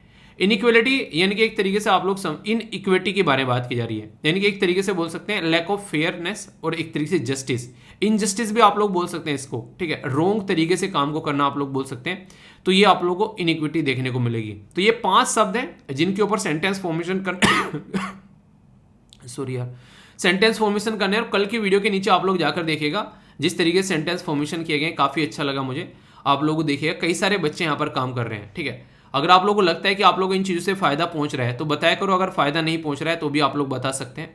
बाकी अगर लेक्चर आप लोगों को अच्छा लगता है तो ये आप लोग बोल सकते हैं कि हाँ सब कुछ मज़ा आ रहा है ज़िंदगी जीने में। 2-4 पॉइंट जरूर लिखा करो, लिखोगे अगर तो आप लोग पब्लिक में आप लोगों के अंदर से हेजिटेशन खत्म होगी, ये जरूरी है, तभी आप लोग चीज़ों को आगे लेकर अच्छे से चल पाओगे। ठीक है, तो कन्फ्यूज़न नहीं होना चाहिए। बाकी आज के SLV कमांडो जो हैं वो हैं दिव्या, मैंने आप लोगों को बताया था, और इसी के साथ में यहाँ पर आप लोगों को मैंने ये बताई दिया कि कल जो आप लोगों से पर्सनैलिटी के बारे में पूछा था, तो हल्का सा आइडिया रख सकते हैं। ये है valley of floor national park. हालांकि ये यूनेस्को की साइट में भी मैंने आप लोगों से डिस्कस किया था। क्यों? क्योंकि ये एक तरीके से यूनेस्को की वर्ल्ड हेरिटेज साइट भी है और यहाँ पर हम लोग बात करें नेशनल पार्क के बारे में। तो valley of floor national park आप लोगों को उत्तराखंड के अंदर लोकेटेड यहाँ पर देखने को मिलेगा। कई सारे यहाँ पर वेराइटी के आप लोगों को पेड़ पौधे फूल पत्तियाँ आप लोगों को पाती हैं। नंदा देवी नेशनल पार्क जो रिजर्व है, ठीक है, तो ये यहाँ पर बेसिकली जो यूनेस्को की एक वर्ल्ड हेरिटेज साइट भी है। और एशियाटिक ब्लैक बियर आप लोगों को यहाँ पर देखने को मिलते हैं, यानी कि ये वाले जो भालू हैं वो आप लोगों को यहाँ पर देखने को मिलेंगे। तो ये था टोटल आज का डिस्कशन। कैसा लगा फीडबैक जरूर देना। और इसी के साथ में पीडीएफ जो है वो टेलीग्राम से जाकर आप लोग डाउनलोड कर सकते हैं, जहाँ सारी चीज़ें आप लोगों को इकट्ठी मिल जाती हैं, ठीक है। तो यहाँ से जाकर आप लोग देख लिया करिए, सारी चीज़ें आप लोगों को टेलीग्राम पर मिल जाती हैं, पीडीएफ वगैरह। और आंसर राइटिंग ग्रुप में जाकर आप लोग आंसर राइटिंग भी कर सकते हैं, कई सारे बच्चे पार्टिसिपेट करते हैं। और इसी के साथ में SLV पीडिया वाले पेज पर कई सारी चीज़ें शेयर की जाती हैं, उसको भी अपनी लाइफ का पार्ट बना सकते हैं। तो जहाँ पर कोई डाउट हो तो बताना जरूर। एक दूसरे से आप लोग पूछ भी सकते हैं, एक दूसरे को रिप्लाई भी कर सकते हैं। तो बीइंग ए फैमिली मेंबर आप लोगों को एक दूसरे को सपोर्ट भी करना है। तो आज का डिस्कशन यहीं पर समाप्त करते हैं। नेक्स्ट वीडियो में मिलता हूँ, तब तक के लिए बड़ों को नमस्ते, छोटों को प्यार, छोटी सी लाइफ एंजॉय करार। मिलता हूँ नेक्स्ट वीडियो में, तब तक के लिए जय हिंद।